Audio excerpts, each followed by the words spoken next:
Hello, everyone, and welcome to The Factory Must Grow, episode 46. Joining us on the line today is Galdoc. How are things going today, Galdoc? They're cold, but good. How are you? Yeah, are you staying warm? For some definition of the word warm, yes, it Yeah, is several barely. degrees colder in my house, no matter what. My furnace is like the little engine that couldn't quite in that sense, but Mm-hmm. it's good. I'm good, Yeah, but I'm it's warm. on closing all the doors and using a space heater to try to fix my coldness issues. But Yeah. yeah, today on the podcast, we will not start with a mod spotlight. I figured it's a pretty unique episode and we're not really talking much about Factorio. So instead, we might discuss other mods for other games throughout this episode. So I figured we won't spotlight a Factorio mod today. Other than Pyanodons, I'm always spotlighting Pyanodons. It's great. Go play it. If you haven't played it, go play it. You might not love it, but you might love it. I love it. Anyway, as always, this show is possible because of you, the listeners. If you'd like to support the cast, head over to patreon.com/Krydax or patreon.com/Galdoc to support either or both of us. And that's going to be it for my announcements. Do you have any announcements, Galdoc, here at the end of 2025? Nope. If you are a follower of me, then you know that I am still working on Hidden Worlds, and right now I've been working on a 3D star map, so that's going quite well. But beyond that, I have not been doing a ton of gaming, so not much to report on that front. But the holidays are coming up, and so that will throw a bit of a wrench into my scheduling moving forward, but only for a little bit. And I expect a lot of people will also have wrenches thrown into their schedules Indeed. as family times occur. Indeed. Yeah, How have you been nope, things are doing good. with the I don't know, the motivation is not quite the right word, Life almost like direction. the writer's block feels, the modder's block, is that a thing? It's hard, mainly not because of the fact that I don't know how do good problems are still problems. So when I say that I have a problem, it is a good problem, but it is still a problem. And in particular, it's what to work on. There are several IPs that I have fairly well fleshed out that I could be working on. I have several mod ideas that I want to be working on. And unfortunately, as it turns out, and this is something that most people know, there is only one of us. Like, there is one me, there is one you.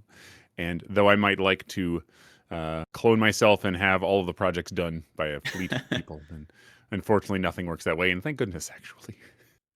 Yeah, it never goes But well, because it's like then the clone that has to do the work they don't want to do gets mad and wants to kill the other clone, and it's all the actually, classic. can I say something really quickly? Yes. This is so stupid. I don't remember which piece of media I watched that made me think about this, but literally, I was like, okay, what parts of my personality would cause a multiplicity event of myself to break down, and how can I work through those things?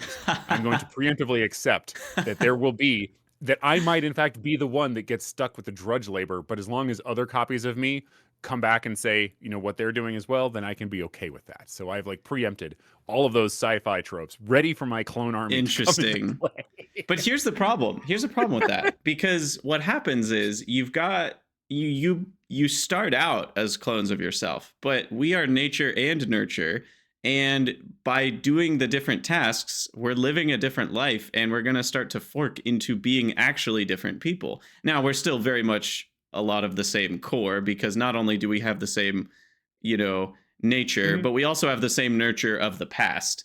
So a lot mhm. of us will be the same, but we'll slightly become more and more different people over time with those different. We'll merge, don't worry. The part of the sci-fi universe in which this stupid idea dwells is one in which we can remerge into a single entity that I just has a see. multiplicity of That then memories. And recombines all of the experiences. that's right. And as long as we don't go full Ashton Kutcher on from the butterfly effect, we should be I okay. never saw that one, but It's actually the sci-fi part of it.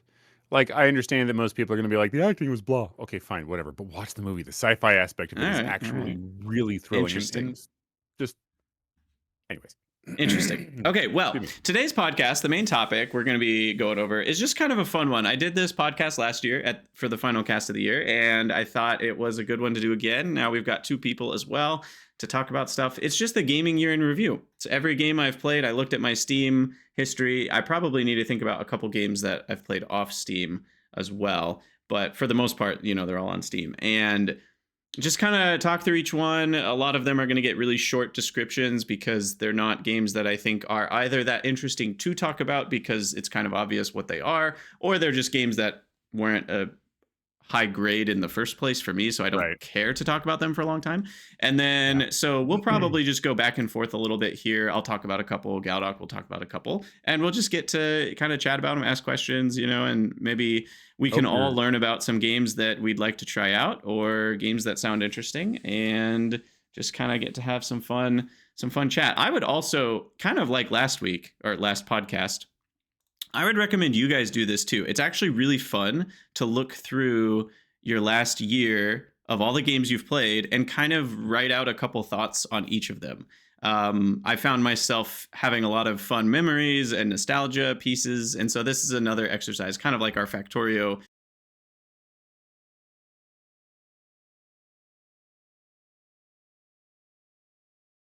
Oh, you're back now. It was about Okay, 7-ish we're seconds back. plus We're minus. back. Apologies to the listeners because you're like, what? Twitch? Discord? So What is as all I was this? saying, Yeah, the exactly. solution to Fermat's last theorem is Okay, so anyway, all that to say, yeah, go try this exercise yourself if you've got half an hour. It's pretty fun. I highly recommend it. So, Galdoc, why don't you start us out for today? So I'll start us off with the game that I played with my kiddos because last year I think it was what's the thing called? It's a Meta Quest. We got a VR headset basically because it was on some big Mm, sale where it's like, we're going to download all of your data and advertise to you. So in exchange, we'll just charge you very little for this device here that you can put on your skull and pretend you're somewhere else perfect. in a better world. But yeah, no, so we played Escape Simulator, and actually, I didn't write them in here, but like The Room VR and various other sort of escape kind of games because we love these things, and those are very fun. We never finished it. I still have some left in the whatever you want to call it in the game left to do, but they're fun. I don't care. These are like they're not quite fast food of video games to me. Like a well-designed puzzle can actually feel very satisfying to complete, but especially when you do it with your kids and they're yelling at you. There's this thing over here. Uh-huh. It's great. It's Yeah, actually yeah. great, It's like a comfort food. unironically. Yeah, Do you find that VR, obviously, like Escape Simulator is made for VR, but with the room versions, they're not made for VR. Do you feel like VR actually enhances the experience very much, or is it more just kind of a fun visual? it's an interesting question. So I didn't play. There's the 4 rooms, and then there's the Room VR, which is its own specific game that is dedicated to VR and can't be played without it. Okay. Um, so that one, did it enhance it? I would say so. It took some getting used to. It still feels a bit gimmicky, but it is a unique sensation to be like, I can literally turn my head and it's Sure. like the world is presenting itself to me. And that was pretty cool. Yeah. Um, I've always found the VR kind of uh, idea to be interesting just because in some ways it's everything and in some ways it's nothing. Like sure. it Hmm. so that's a weird mixture of sentences, but I think you get what I mean. Anyone that's played I do. VR of different games gets what I mean because like for some games it's like, "Oh my gosh, the VR is the experience." And for other games the Mm, VR is kind of like, "Well, yeah, you can look around, but like that doesn't do anything for you and it's still basically exactly the same game." And except for the 3D, stereoscopic effect. And like sure. so there's a huge range of how VR impacts games and I just always find it interesting to think about or hear about. Yeah. And honestly, like just as a fun side note, we just did my one of my kids' birthday parties at an escape room here local to us. So Oh, it that's was, great. Yeah. and I was the chaperone. So like I literally had to go in there, and frankly, with 6 kiddos all doing different things, I was instrumental in just organizing them and making them do the things. Yeah, And we cat did in fact herding. escape. That's a cat herding experience. 1 minute left to go. Nice. That was our Nice. narrow margin of error. Yeah. So yeah. All right, so you did Escape Simulator and some other VR escape games. What else? What was next? I you know what? I'll mention it because I didn't put it in here, but it's because we're on the topic of VR. I did play Half-Life Alex. I nearly threw up. It was your motion sickness couldn't handle it. I've never experienced motion sickness in all of my 4.5 decades of life until Half-Life Alyx and the smooth motion. It was the weirdest lurch. Like, I was nauseous for the rest of the night. That's crazy. That being said, like, I'm pretty sure that it's not that bad if you don't do the thing where you move around, but just like turning and then having the world do this and then my inner ear doesn't, and it's like, ah, I just Yeah. couldn't. Yeah, it's crazy. No, I'll talk about a VR experience I have a little later, but yeah, I yeah. understand that feeling very well. But that was basically all we did for VR. There were a couple of games in there where we did sort of like builders. Heck, it's Code Green. Um, Yes. recommended to me Scrap Mechanic, and I think he's actually the one that bought me Scrap Mechanic in the hopes that I would actually play with him. Unfortunately, it did not really sit. It's not that it didn't sit well with me. It didn't really like hook me, as it were. Yeah, Like, yeah. Just didn't catch it. great little game. Like, absolutely fantastic. My son loves it. You can build these wild contraptions, and it has its own system of how things interact. And you have essentially little blocks in 3D space voxels, except these are smaller, much smaller than, say, Minecraft, for example. And you're building these like things out of them that you can Kind of like drive around. Besieged a little bit I haven't mixed played with. Besieged, but you're Oh, probably okay. right. Yeah, yeah. But yeah, no, it's a great little game. And frankly, I kind of at some point I might try it again. It seems like it Yeah, could be up yeah. my alley. It just didn't quite sit with me. Um, as far as other sort of Factorio type games, I did play Satisfactory. I just could not get through the nuclear pasta slog. Mhm. I took many looks at it, and what I would constantly do is, you know what, I'm going to do this other task over here because it's easier. And then I would do this other one and this other one and this other one. And eventually I ran out of tasks to do until it was time to just like start getting a ton of copper and something else. I forget. It's been too long. Yeah, And yeah.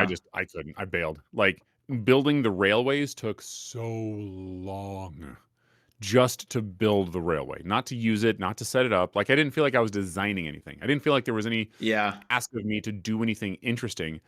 It felt like building walls to hold out biters in Factorio. Exactly. Once Yeah, you've it's the designed the super thing, grindy part when you just need to yeah, build really long belts or really long railways. I do think so. They did an update where now I don't know exactly how the functionality works because I haven't even watched a video on it, but blueprints can now connect to blueprints automatically. yes, So and you can that's like now belt and brace. blueprint like a belt railway or a belt highway or a Mhm. rail highway, and you theoretically can just plop, plop, plop, plop, plop all the way down without having to like plop and then connect and then plop and then connect. And like theoretically, that sounds like it reduces a ton of the slog of building those types of things. I'm not sure how it feels to play, but um, that does That's sound like a good option. it sounds like it's necessary, like, to be Yeah, frank. I And agree. I agree. like there were so many cool ideas that just were held up by the way they were implemented. And I'm thinking of, Yeah. in particular, the vehicle thing where you can drive it around and have it be automated, but like anything that happens throws the vehicle off cliffs They and did makes it fix completely that. useless. Vehicles now just zoop to their like they're Okay. unfailable now. That was something Okay, they good. changed for 1.0. Like, I tried doing it, I'm like, "This is actually great, I love it," and Yeah. then when it just broke over and over and over again, I bailed on that too, Yeah, they so can't break anymore. That was changed for even before 1.0, I think. And then also oh, well, I the found a way then because I was playing 1.0 and it was not working. It was like getting caught on stuff, but like then it terrain. can get caught on stuff, but it should after a few seconds just magically go back to its route. I'm Maybe it I'm did, and 100% sure that they fixed that okay. to Well, where good, like good. No, but that's if good. you initially created the loop, the vehicle will succeed in that loop eventually. It might delay itself by a few. Anyway, all that to say, Okay, sure. Satisfactory just has that base level of grind, and I think next time I play, I'm probably going to mod in the blueprint thing from the start, and I'm going to mod in the one that is the bigger one because part of the Yeah. problem with blueprints is how Uh, small they are too. And like I yeah, made blueprints that could nicely tile but then you had to connect each belt to the and next it one took and forever.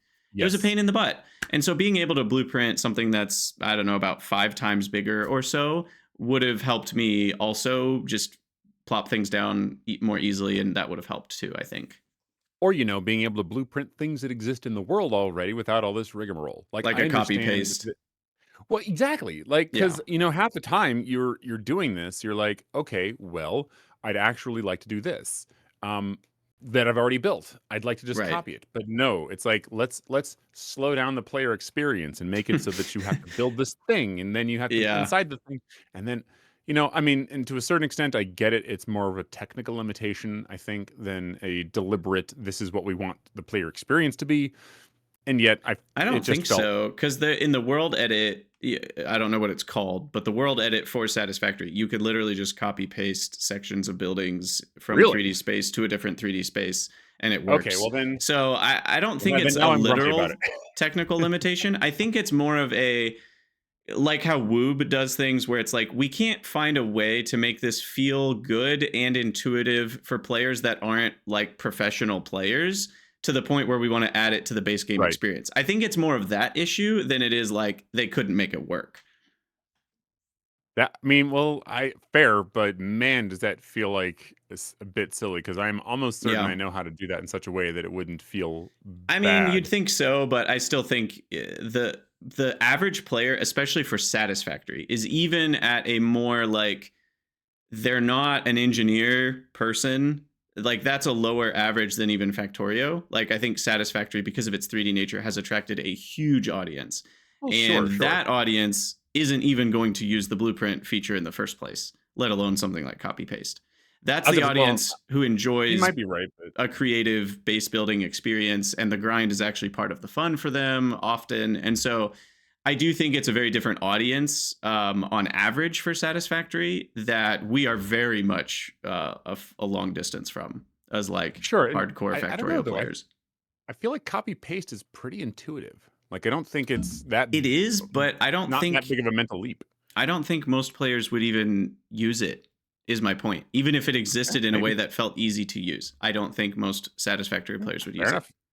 Yeah. You and I definitely would, and all the people we talk to on Discord would, but like, that's not most Satisfactory players, I think.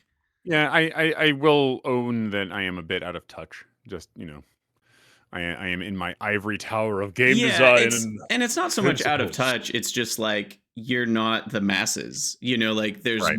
hundreds of Yeah. thousands of people that bought this game, and most of them are a very different type of person than you or I, The and unwashed that's masses of non-engineers who dare play yeah, it's my like, video games. yeah, Right. I don't know how to phrase it in a way that doesn't sound elitist, because I don't feel I know what you elitist mean, though. about it. We're just we're not the same type of people, It's literally like and to that's use a okay. word that's very loaded these days. It's a casual. Like literally, I'm a Yeah, casual at all the not all the other games, of many other genres. Like you put me in a Street Fighter type game, and I'm just like, I have buttons, and I'll exactly. just bang Yeah, on them. yeah. So yeah, that whatever. I get it. Anyway, yeah, because like, the average Satisfactory player has put less than 100 hours into the factory genre as a whole. So when you think Yeah, about it that way, it's like, oh, okay, never mind. sure. I get that. Anyway, we need to keep talking about more games, or we'll be here for We 4 do. hours. So Indeed. I'll take a couple turns here. So, Go and for it. we're kind of going like January to December in general.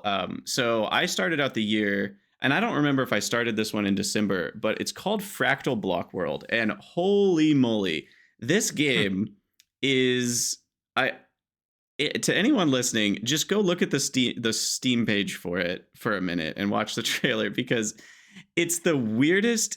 It's almost like a fever dream mixed with infinite, not infinite, yes, infinite recursive growing and shrinking. So you've ever, like, you've I say you've all seen the video. That's literally not true. But a lot of you have probably seen some form of video at some point on YouTube where it's zooming like from the size of a atom, like, here's a proton or electron, and then it zooms out and it keeps zooming out, and eventually it's zoomed out to the whole size of the universe.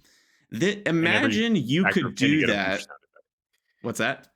And every factor of 10, you get a whoosh sound Yeah, effect. yeah, exactly. Now imagine you could do that in a game. Like, you could shrink or grow at a large factor, and you would be exposed to new elements at the new size factor. Like, because only elements within a certain order of magnitude of your size are really visible. Because once they get too big, they're just infinitely large, and you can pass in between the spaces, like between them.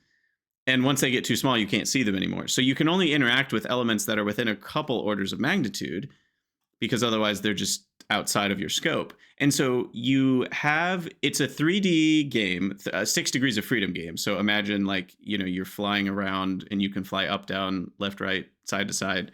And it's kind of like an RPG shooter because you've got weapons and there are enemies, but that's not the primary point of the game.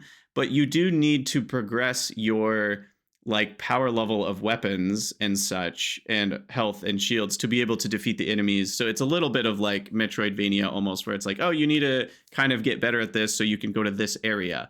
But what do you mean this area? Well, it's like certain, like if you go within a green cube, which might be called like an apple in the game, and then if you shrink down 3 levels, when you're on the outside of one of those, you'll find that on the surface of that green cube was actually all this little, like these little pyramids. And inside of these pyramids, there's a certain type of pyramid that inside of that one, there's a maze. And when you defeat the enemies in that maze, there's a bunch of upgrades at the end.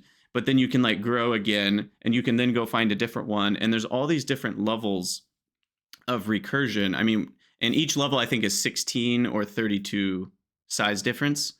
And so it's pretty, you shrink 2 levels and the world is already like completely different. So it is a really mind-boggling game. There's a little bit of lore in there, but it's mostly about like figuring out how to progress and where the progression lies, and then figuring out how to do it. Sometimes it's a little bit about trying to find more money or upgrades or whatever, but it's really cool. I cannot recommend it enough. It feels like a game from like 1998. In some ways with the graphics, and like the sound effects are like pew pew, like they're literally like ridiculous. So it's a very surreal game in some ways, but somehow it all works together to be like a 9 out of 10 experience for me. I put like 30 hours into it and loved every second. Completely unique. So I guess I'm a little confused. You said the scale factor, you can like shrink or grow. Is that right? So you go down and up. But I thought the factor must grow. Good one. Yes, the factor must grow. Classic. Yeah, but I mean, seriously, like it's a crazy game, and if you watch like the video on the Steam page and it looks interesting to you, just buy it. It will be a wild experience for you, and I don't know what else to say about it. It's just wild. Fractal Block Excellent. World. Yeah, I still have this on my wish list from when you recommended it on that one stream where we talked about other games. Yeah. And I should probably just buy. It's like $7. All right, well.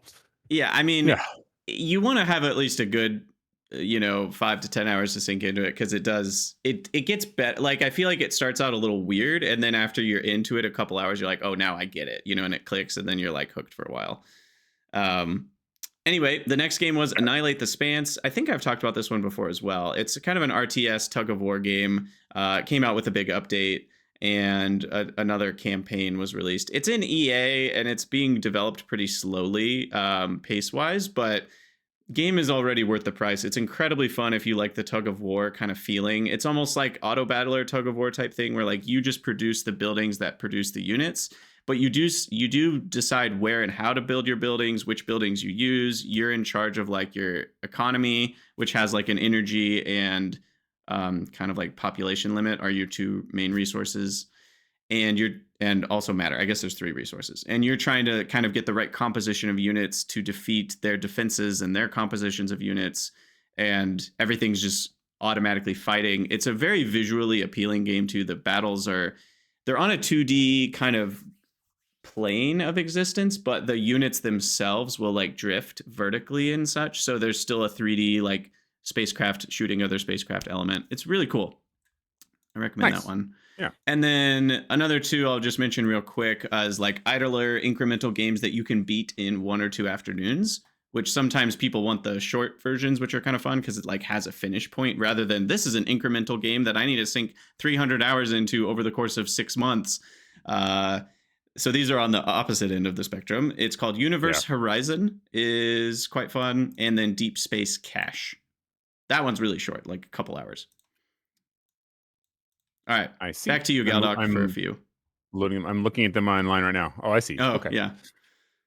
Yeah. So, I mean, it turns out that I also am a 2D platformer player. There's several genres that I thoroughly enjoy, and 2D platformers is one of them. And so my wife likes watching me play some 2D platformers. Like I can't just be like, all right, let's play Mario or something. Right. But she wants to watch me play things like Animal Well. And the problem I had with Animal Well was purely technical.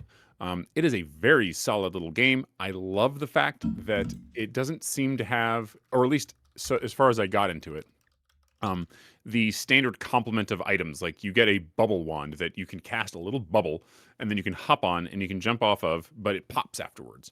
I think does it pop? I forget. Point is that it's like it's cute. It has it has tons of these animals in it. They're just doing their thing. But it's very stylized. It's very well realized, and not everything is your enemy. And the things that are your enemy are just generally animals doing their thing, like a some kind of crane that just like pokes at the water to get food, and you are a food, ostensibly. Hmm. You are this nondescript little blob thing with eyes. I don't know what you are. But it's very fun. It was just hard for me because I could not. The technical issue I had was I couldn't get my controller to work. I even got a new controller to try, the new Xbox whatever controller. Can't get it to work. I don't know. So I was playing on Interesting. keyboard only, and I could only go so far. I know some And people that's are like, exactly the kind of game that, like, was shipped with controller support from minute one. So I wonder what the yeah. issue was there. And I tried everything. Like with Steam, you can go through and turn Yeah. on or off Steam controller support. I did all Uh-huh. that in every combination Huh. iteration I could think of. I even emailed the team. Nothing. Wow. They're just like, "Oh, this guy must be crazy because look at this. It's working everywhere else." And I'm like, "I Yeah, know what's you going had on." some you were the lucky one with the obscure issue. Yeah. Mm. And actually, if I want to stay in theme, right now I am playing Hollow Knight with my wife. So, The original, Hollow not Knight, Silksong. not Silksong. I've never Okay. played Okay. Silksong. I'm not sure I'm gonna, like, honestly. I have a few issues with Hollow Knight, but most of them are accessibility. Um, there's like a damage animation that happens for like a few frames when you get hit that just deletes my understanding of where my character is. So every time I get hit, like I don't know where my character is and I cannot find it, and it takes me a split second, and getting hit once snowballs very violently for me, and I do not Right. like that. I do not like that I can't turn it off. I do not like that it was an art decision that's doing this. Um, Beyond that, the visuals are very, very rich. I love the visuals of the game. The gameplay has a very interesting mechanic that I hadn't seen before, which is you have a nail and you can swing it, but you can like clash with other people who swing their swords too. And that can create an interesting dynamic. Um, there are other things I don't like. I don't like how it pauses the game simulation whenever you are either struck or you clash. I understand the desire I think on the dev team's part was to give you that sense of you've been jolted, and you should, as a result, have your everything you were going to do get jolted. But that's not like I prefer smooth, fluid gameplay to or combat that does not have that sort Right. of like It's like a interruption into weird, almost staccato like interruptions. lag frames rather than iframes. That's yeah, and it is literally lag frames. Yeah. But the thing is that like I don't mind hard games. I played what was it Super Meat Boy and got everything that you could do except for the golden whatever things where you do an entire world without dying. I love those kinds of games. I love Celeste. Celeste is a game that had a couple of frustrating moments, but they all felt like it was me that was doing it wrong and that I Sure. had to grow as a player. Whereas Hollow Knight, it's art decisions, and it's like, dude, this just for a game that has this much love and passion, um, both for the setting, for the adherence to their own style, which is amazing. Even though it's like cartoony, it still feels like it's a part of a lived-in world. Um, I don't know. Like it's just it's one of those things where I just feel like if they had Yeah. done these handful of accessibility things, then I would Yeah, enjoy it like orders totally. of I wonder magnitude if there more. are mods for that sort of thing. Because as much as I totally respect what you're saying and can see where you're coming from, I didn't have the same experience with like disliking those things, even though I Mhm. do. I and I haven't played Hollow Knight in forever. I played it like closer to when it came out and loved it. Sure. I put like 40 hours into it or whatever, but I don't remember if it works exactly the same way in Silk Song as Hollow Knight. So I can't totally remember how it felt, but I don't remember being like, oh, this is like, I do remember the game being frustrating at times and not just because it's hard. Like Dark Souls, always had this feeling of like, okay, this is dumb, this boss is impossible, but like I'll figure it out eventually. But with Hollow Knight, I do remember there being a few things where I'm like, that's just annoying. Like, I wish they hadn't designed the game that way. And Right. Silksong has some of those as well. But overall, I do think Silksong, while being slightly harder of a game, I think they actually improved on some of those frustrating designs. However, what they didn't improve on that I still didn't love is not enough benches. Yeah, that has And really frustrated the it's heck out just of me. made to be part of the game, and it's not a part of the game that I loved. Yeah, it's like I have a limited amount of time to play games, so when you build into your gameplay experience things that suck time, like for Yeah, example, if you die, the run having back. to backtrack again, it's not good. Like I understand that this is part of the what you want is to sort of incentivize the player to do well. So death should have some kind of a punishment, It's and every also game does mastering this the run differently. back. Part of the fun is mastering the run back. That is intended to be part of the experience of like you get better at running through this hallway and figuring out, can I dodge that enemy? Do I kill that enemy? Do I want to kill the enemy every time to grind resources as I repeat this boss fight? Do I want to skip the enemy? Do I need to equip a different thing? Like that is part of the intended experience. What can be problematic is when you have a really hard boss and a really long run back or something, and you combine that, then you get into issues of frustration.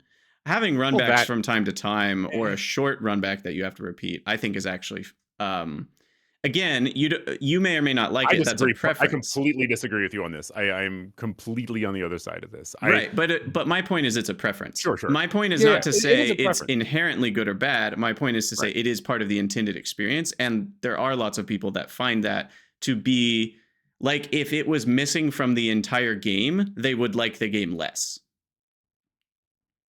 Like those players exist. I would challenge that notion. I don't think that's You true. clearly don't understand speedrunners No, but hold on. because that's the whole Well, point. no. Well, hold on. Okay, hold on. Sorry. Yeah, yes, I do understand speedrunners. I know you do that. I So was just saying that okay. I was like, to wait a second. because But you like said you could challenge it, so I was going to challenge back because the I think challenge is that's what that if speedrunners like. speedrunners like optimizing their routes, and this is fine, but they are already driven to do so and do not need the artificial incentive to that you had to do this a bunch of times and you're running back from your corpse. Instead, they do it over and over again with no context whatsoever, just saying, I want to get faster at this. And that's fine. But I have never once played a game like Mega Man, where you have a save point right before your boss fight. I've never once played this and said to myself, man, I really wish this game had more run back, and I doubt anyone else did either. I don't think people said that. I No, think that nobody it's says part of that. the game, and I think they've been Stockholm syndromed into it. I think nobody says that, but I think people are wrong if they say the inverse, which is that I can prove that it would always be worse for me if there was some run back sometimes. I don't think that's true. I think there's a middle ground somewhere. And it's I don't think it's a ton of run back, but I don't think that you can prove that all run backs are Oh, inherently no. going to be My worse for thesis the is player not that all experience. runbacks are bad. What I'm saying is they do take time, and they do not feel like I'm engaging in content that I wish to do, but it does have the benefits that you said earlier, where you do learn the path, and it is the case that, as you say, like I don't know Team Cherry very well, but they want you to learn like that is one thing that I do like about the way Team Cherry designed it is that there is an impetus for you to learn as a player how to engage with a game on many different levels. Not Right. just the runbacks, but like there was a oh man, there's like this tunnel enemy that has like a shield on its face, and then it has a very brief moment when it's vulnerable before it doesn't attack, then it'll do 3 swipes and it'll be vulnerable for a moment after. And for the longest time, I approached these with the notion that I should get them out into the open and then just sort of pogo on top of them.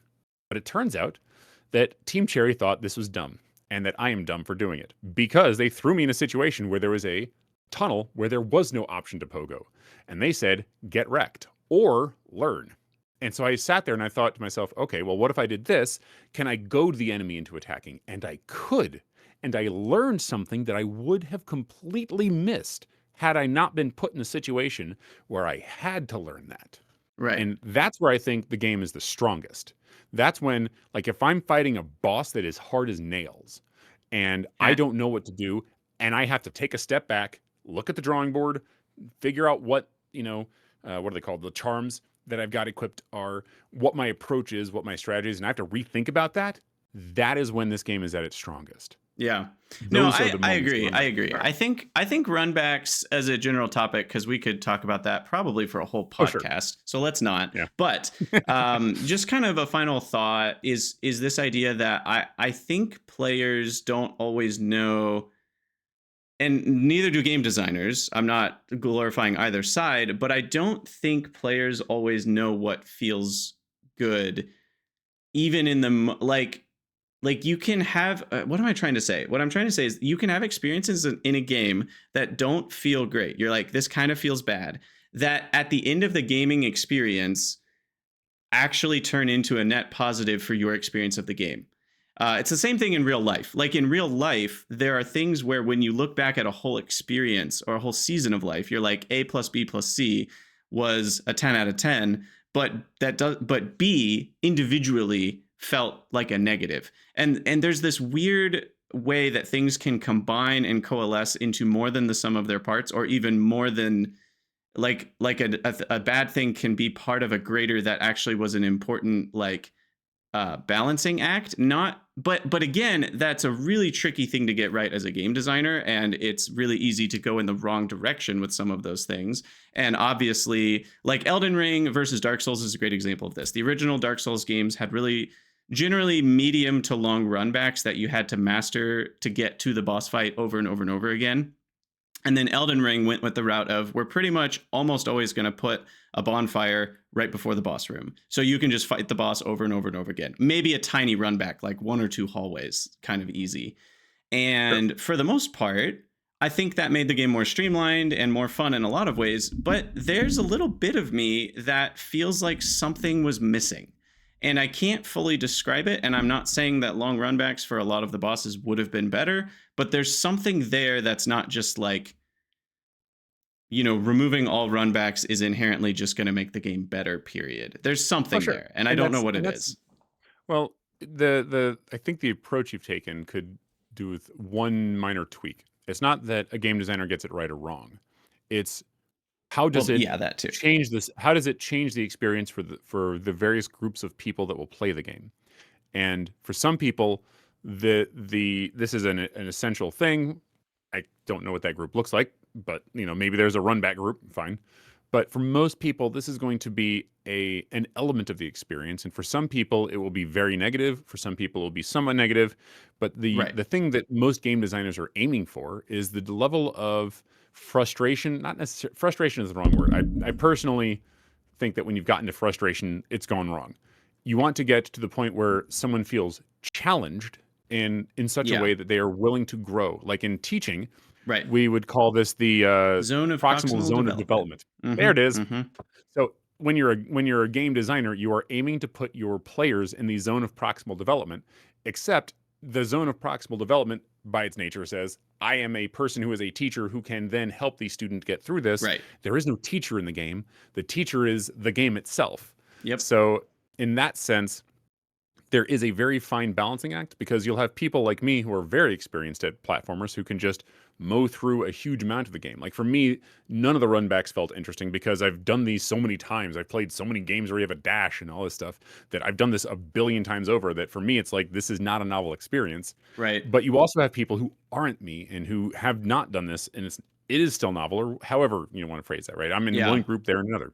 Right. So then the That's question fine. also just becomes like, am I, not I, Krydax, but I in a general Sure, sense, sure. am I in the target audience? Am I slightly out of it, et cetera, et cetera? We did a whole Yeah. podcast on challenge versus frustration. Yes. So let's Yep. let's move on. Yeah, But all that sorry. to say, Okay. Hollow Knight's Sorry. great, Silk Song's great too. That's on my list for later, but yeah. Yep. Um So I think those are the only plot. I guess Terraria, but I don't know if you want to talk about Terraria. If you want to take over. yeah, we can get to that one a little later because you're playing that one right now, aren't you? Or no? No, I took a No, that break was from just that. earlier. Okay. I have some complaints there too, but it's going to Okay. sound somewhat similar to what we just described. Yeah.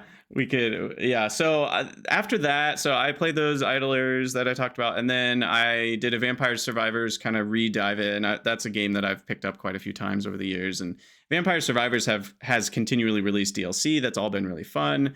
It's just a That's cool. kind of, you were talking about like fast food or comfort food. For me, it's kind of a comfort food game. Like, it's fun to fire up, play a few runs, unlock some new things, kill a bunch of stuff. And I get into the loop for a little while, and then maybe 5, 10, 15 hours of gameplay, and I'm kind of like, I don't know if I want to keep grinding this or whatever. And so it's a great game. It defined a whole genre. Like Factorio, Vampire Survivors, for better or worse, has become the comparison point. It's not the first game in that genre, though. Factorio is kind of like the grandfather and the comparison point. I don't think Vampire Survivors really counts as the grandfather, but it is the game that like popularized the genre. And now we have a billion indie Vampire Survivors alikes, in the Steam world. So all that to say, it's not my favorite Survivors alike, but I do really like it, and it's a good one, and the DLC is good. Um, After that, I played XCOM 2 Long War of the Chosen for a while, which I actually have that series on YouTube if you guys want to go watch it. That is a huge, like, it's the Pyanodons of XCOM 2. Long War actually was developed by a group of people for XCOM 2 originally, and then they went on to create their own game later called Terra Invictus, which is also on Steam. Oh, And a different team of people picked up Long War of the Chosen, which is the basically Long War rebalanced and ported for the War of the Chosen mod for XCOM 2 so that you could have it all together. All that to say, it makes it way more tactical. It slows down the pace of the campaign. So now we're talking like hundreds of hours to beat it rather than like 40 or wow. 50. But I just love squad-based, turn-based strategy games where it has the back and forth of, you've got your overworld version where you might have a research tree, you've got usually money, you've got items, you've got characters that are leveling up and gaining new abilities, you're equipping them, you're getting your loadouts, you're figuring out what missions you want to go on, etc., etc. And then you have the actual missions, which are tactical and turn-based, and you've got your squad and you're fighting enemies. And I just love those kinds of games. That genre is one of my favorites, and it won't be the last one I talk about today. So all that to say, XCOM 2 Long War of the Chosen is really fun, and it's one that you can really sink your teeth into. And it's continually balanced and updated, so it feels really well done. It's not just like people who didn't know what they were doing added a bunch of random difficult stuff. Yeah, so you're touching on a genre that I've actually thoroughly enjoyed over the years. I've played XCOM 1, the reboot. Is it a reboot? I forget. But like I played XCOM, the one that was the prequel to that, essentially. Yeah. And I really enjoy. I call them turn and tile games. I don't know what they're officially called, but I'm reminded Yeah. of like Final Fantasy Tactics, where Mm-hmm. you have like the tiles and you move your characters around and you do your thing and whatever. XCOM was great. I really, really enjoy the pause, think, and come up with a strategy to address whatever combination of stuff they've thrown at you. Yep. But there's And still it is, RNG, so it's not just like, you get to yeah, perfectly plan everything. Yep. that's So right. you're And you trying to have to deal with, mitigate the risk of chance. yeah. And, yes, there are a couple of things that get challenging in there, and you can sometimes feel like RNG got the better of you, but generally speaking, it always felt, at least for XCOM 1, I can't speak to 2. I never actually get to play that one. But like it felt like if something went wrong, my strategy wasn't robust enough to handle whatever my dice rolls were, if that makes sense. Yeah. So it was good. I very much enjoy those sorts of games. Yeah, the one thing that Long War does is it adds the mechanic of graze, so you get a chance to deal half damage, and it takes some of the chance that you would miss to then deal half damage, but some of the chance you would hit. So it reduces the I see. variance of like damage output a little bit by doing that, which is a cool way to deal with that. And you can manually Now, adjust how big the graze band is if you want less variance or more. But it do hits you they? too. So Oh, you have to decide, like, do I want the I see. aliens to graze me more often, and then I'll graze my opponent? So that's a personal player decision. Anyway, Now, do they separate spell it topic. GRAZE or GRAYS? Anyways, uh, ZE. Yeah. I know. Sorry. All right. And then I played From Glory to Goo, which is a fun kind of city defense, like They Are Billions, style game where there's hordes of enemies and you kind of have waves and you build towers and units to try to defend yourself and collect resources and try to build your city in a way that's nicely defensible, et cetera, et cetera. It's a pretty fun one. I'd highly recommend it. It was pretty cheap, and it was still being developed at the time. I'm not sure if it's done yet or not, but there's like different like civilizations sort of that you can pick, as well as different units, and there's a little bit of meta progression on top of that. So if you like that style of game, I highly recommend From Glory to Goo. It is still in EA. So. Okay, perfect. All right, back Cool. to you. So the other games that I played in the 2D genre, I played a little bit more Celeste.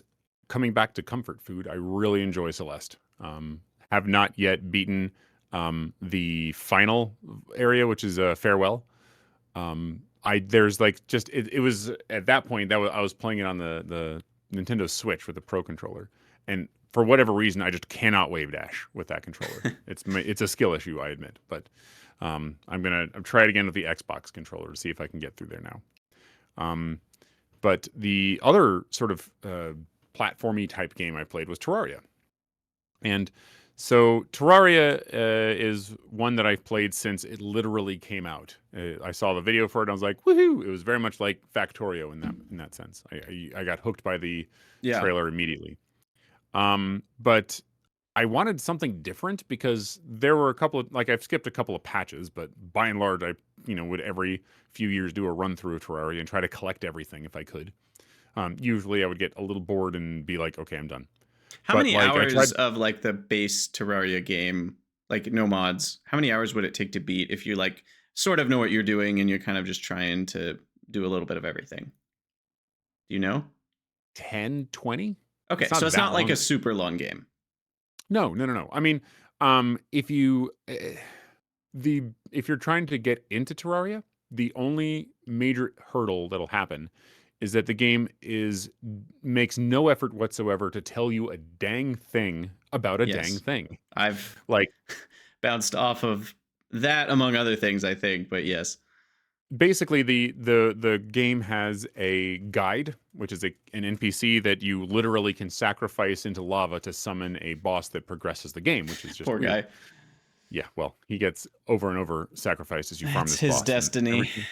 Over and over. But you can talk to him and he'll tell you like hints from time to time, or you can give him an item and then he'll show you what you can craft with that item. Surprisingly useful, actually. And they are adding in a bit more, as of late, some more quality of life things to try to make the game a bit more accessible. But the fact of the matter is, have the wiki open and just accept the fact that if you get a thing, you're going to want to look it up on the wiki. Yep. But it's fun. Like, it's very, you have, despite a fairly simple rule set, a fairly expressive method of building stuff, which I always like. I like collecting. There's a lot of random chance. There's a whole lot of collecting to happen. I played the Calamity mod recently, and I bounced off of it pretty late. Essentially, there were a couple of bosses that, for one of them, they just said, okay, we don't know how to balance this, so we're just going to make it do a truckload of damage. And so you end up in this situation where you're essentially doing a no-hit run on a boss that's off-screen for like 90% of the fight. So like you basically, it's these twin worms and they are flying around, and the worms themselves are not that bad. I actually like, they have an interesting attack pattern. They drop little mines, whatever, and they have a good progression, but they just hit so hard that when they're off screen, they can just zoop in and you do not have any time to react. You had to guess where they were going to be. Yeah. And literally use your map as part of it. And that felt bad. It felt, when it feels unfair is when I start being grumpy and being like, I'm out. And I think there was another boss that was also like, I hit like a truck. And I'm playing like I grinded for the best armor that I could at the time. Yeah. Which is a bit of a shame because I actually want to see the other bosses. They really have some fun bullet hell bosses. Yeah. Cryogen is one that is just absolutely wonderful fun to play. He is so hard because you have to dodge, but you get better at it. And you're just like, such a good feeling. You grow as a player and you're like, this is amazing. Because you're seeing these things and you're dodging them and you're zipping around and it's just peak. Does Terraria have because like in a lot of ways it's reminiscent of a 2D Minecraft from the outside, but I know It started that, it's yeah. so different when you actually play it. And even the little bit that I've played, it's like this feels a lot different than Minecraft. Does it Wouldn't compare the have two. resource chains at all, or is it more about fighting bosses and then when you beat the boss, now you've kind of unlocked a new layer of like stuff that you That can Yeah, there's no get? resource chains at all. This is not it Okay. is not 2D Minecraft. They said it was 2D Minecraft at first because frankly that's what it felt like. It was at Because first, yeah. you have coal, you have Yeah. iron, you have whatever, right? But the fact of the matter is that it is a very different feeling game. There is no crafting time. If you want to craft something, you literally just hold in the button and it'll Right. happen. And I honestly I think that's good because of what it's trying to do. It wants to get the game out of your way.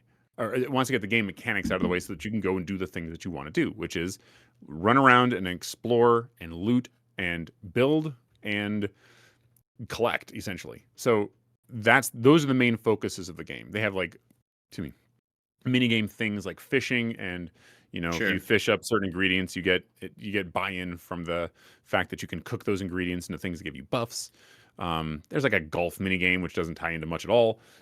So it's got a bunch of side stuff to do as well.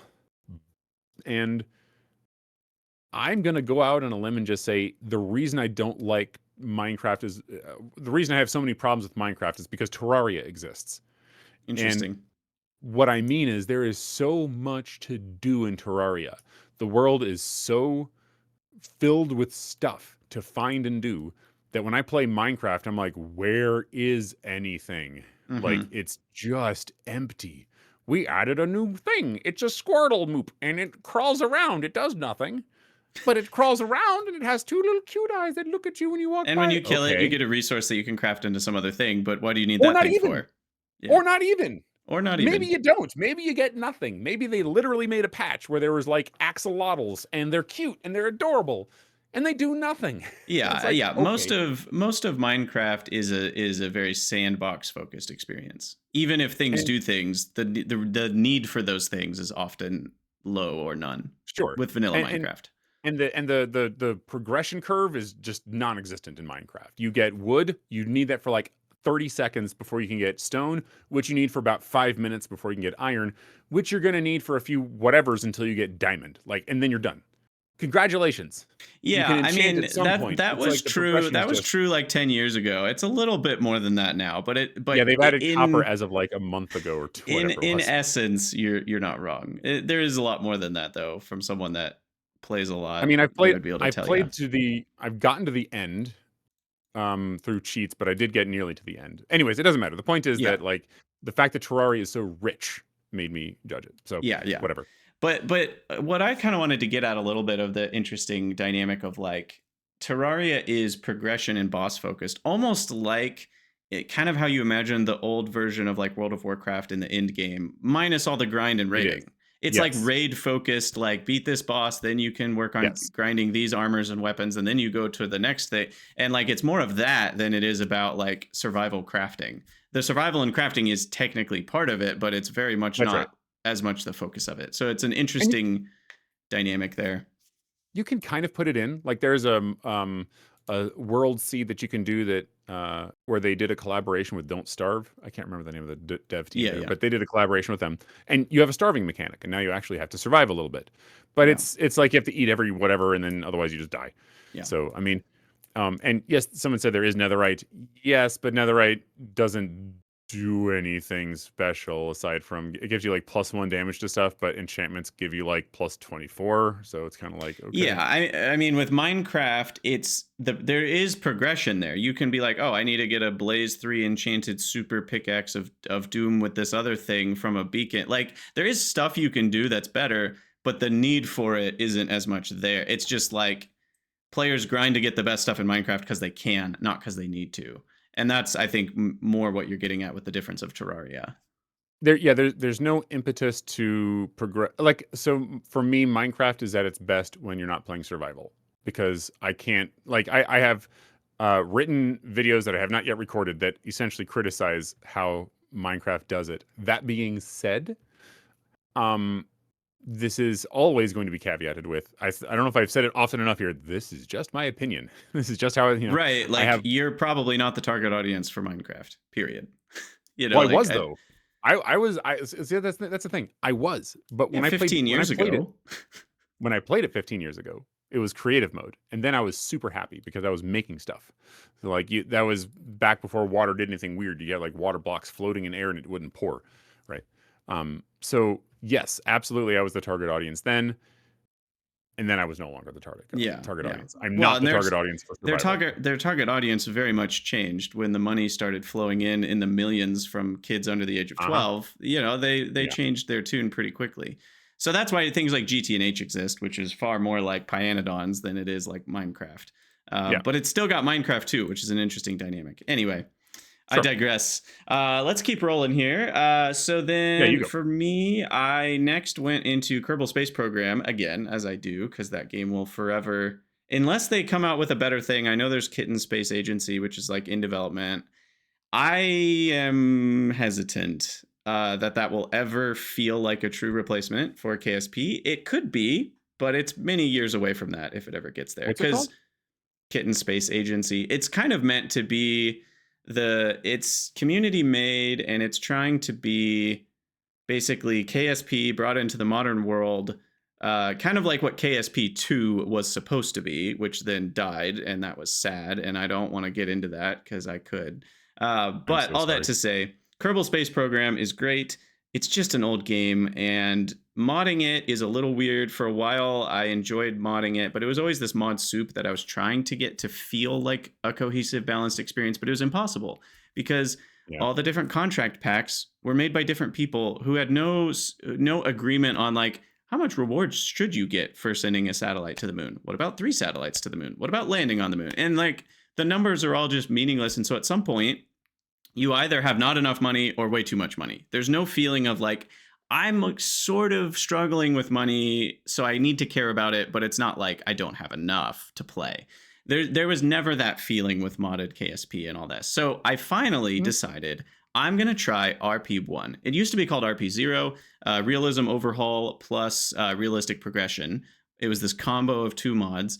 And then at some point in recent times, not that long ago, like maybe 1 to 2 years ish, I think they came out with RP1, which is finally like a big, huge update to it. This big, cohesive, like overhaul pack that's Yeah. meant, all the balancing pieces are meant to be played together. You don't need to add any other mods except a couple, like maybe quality of life ones that you prefer, or maybe a couple visual modification ones, or maybe a couple things that add a couple parts here or there. But for the most part, RP1 by itself is a complete package. And the production value is insane. They modded in systems to the game for funding that I'd never seen before, where like you would accept a contract to complete something, you'd get some upfront funding and then some monthly funding that would actually ramp up over time until you complete it, at which point you get the reputation bonus. You get some funding from your reputation. So there's this cool mixture of fundings. Craft actually take time to produce. So you have to plan out when you want your mission to be and like try to make sure you're going to get it all done by then. And researches take time, and you need to fund your researchers versus engineers. And like on top of all that, it's realistic, aka the things that you're researching are the actual parts that went into spacecraft throughout the history of space travel. And like you're starting out with parts that we started out with, like whatever the what's it called, the Mercury that like went into space but then fell back down, like that engine is in the game and you can research it. And Ah. what's interesting is like some people like to play very realistic, where they're like, I don't want to mix Russian spacecraft parts with American spacecraft parts. And I'm like, I don't care, I'm playing it for the game, not for like Right. Right. Right. The recreating space historical accuracy. history. But what's really cool is the balancing of it is what I always wanted from Kerbal Space Program, which was as time goes on, you get better fuel efficiency from better engines, and you get better electronics like antenna, efficiency. And like in KSP, you start out the game with like really high, it's called ISP, which is specific impulse. It's basically like how efficient are the rockets at converting fuel to thrust. And Mhm. you start out the game like the 3rd research node has like one of the best engines in the game for that. And so you just don't feel this sense of progression because you're like, I already have a really efficient engine. So now it's just different sizes of engines. But in RP1, you're actually progressing and getting more efficient, which allows you to build rockets that are actually good enough to get to the moon eventually, or to get outside the sphere of influence of Earth eventually. And it's just so cool. I absolutely loved it. I don't know if it would be how you should start Kerbal Space Program because it is very heady in all the things you need to handle, and it is far closer to real space travel than KSP is by default, and it's much harder to get to space, but man, was it rewarding. And I cannot grade RP1 as a mod pack highly enough. Like it's incredibly well done. So highly recommend that if you enjoy KSP. As someone who has tinkered with the idea of putting actual orbits into Factorio as like a simplified game element, like I have a notion of how I would approach it. I'm a little intimidated from playing Kerbal Space Program because I'm afraid of what it'll do to my ideas. So yeah, I would say, I mean, feel free to ask, hit me up on Discord if you ever have a general thought, but I would say accurate orbits are only worth it in a game where space mechanics, orbital mechanics, are a thing you want the player to have to care about. Otherwise, going with extremely simplified mechanics are the better choice. The notion would be just you literally have something in orbit and you would have to have things be in the same orbit together in order for them to be able to exchange goods. Yeah, like having orbit basically height would be kind of, I think that the abstraction level that's actually fairly accurate is just like kinetic energy to get to a certain level of orbit is the thing that I think would be the best abstraction point for like a game like Factorio to land on, where it's like, how much kinetic energy do we need to feed this rocket to get its orbit to match? As far as the actual timing of orbits and all that jazz, that's probably too deep. Well, just remember that like in Factorio, canonically, Vulcanus is 15,000 kilometers from Novus. Which is like next door. Which is less than the Pan-American Highway. Yeah, you exactly. can drive longer on the Pan-American Highway on planet Earth than the distance between Novus and Vulcanus. Wait, what? 15,000 kilometers? No, that's 15? More than the radius of Earth. The radius of Earth, yes, but not the diameter. The diameter is about 25,000.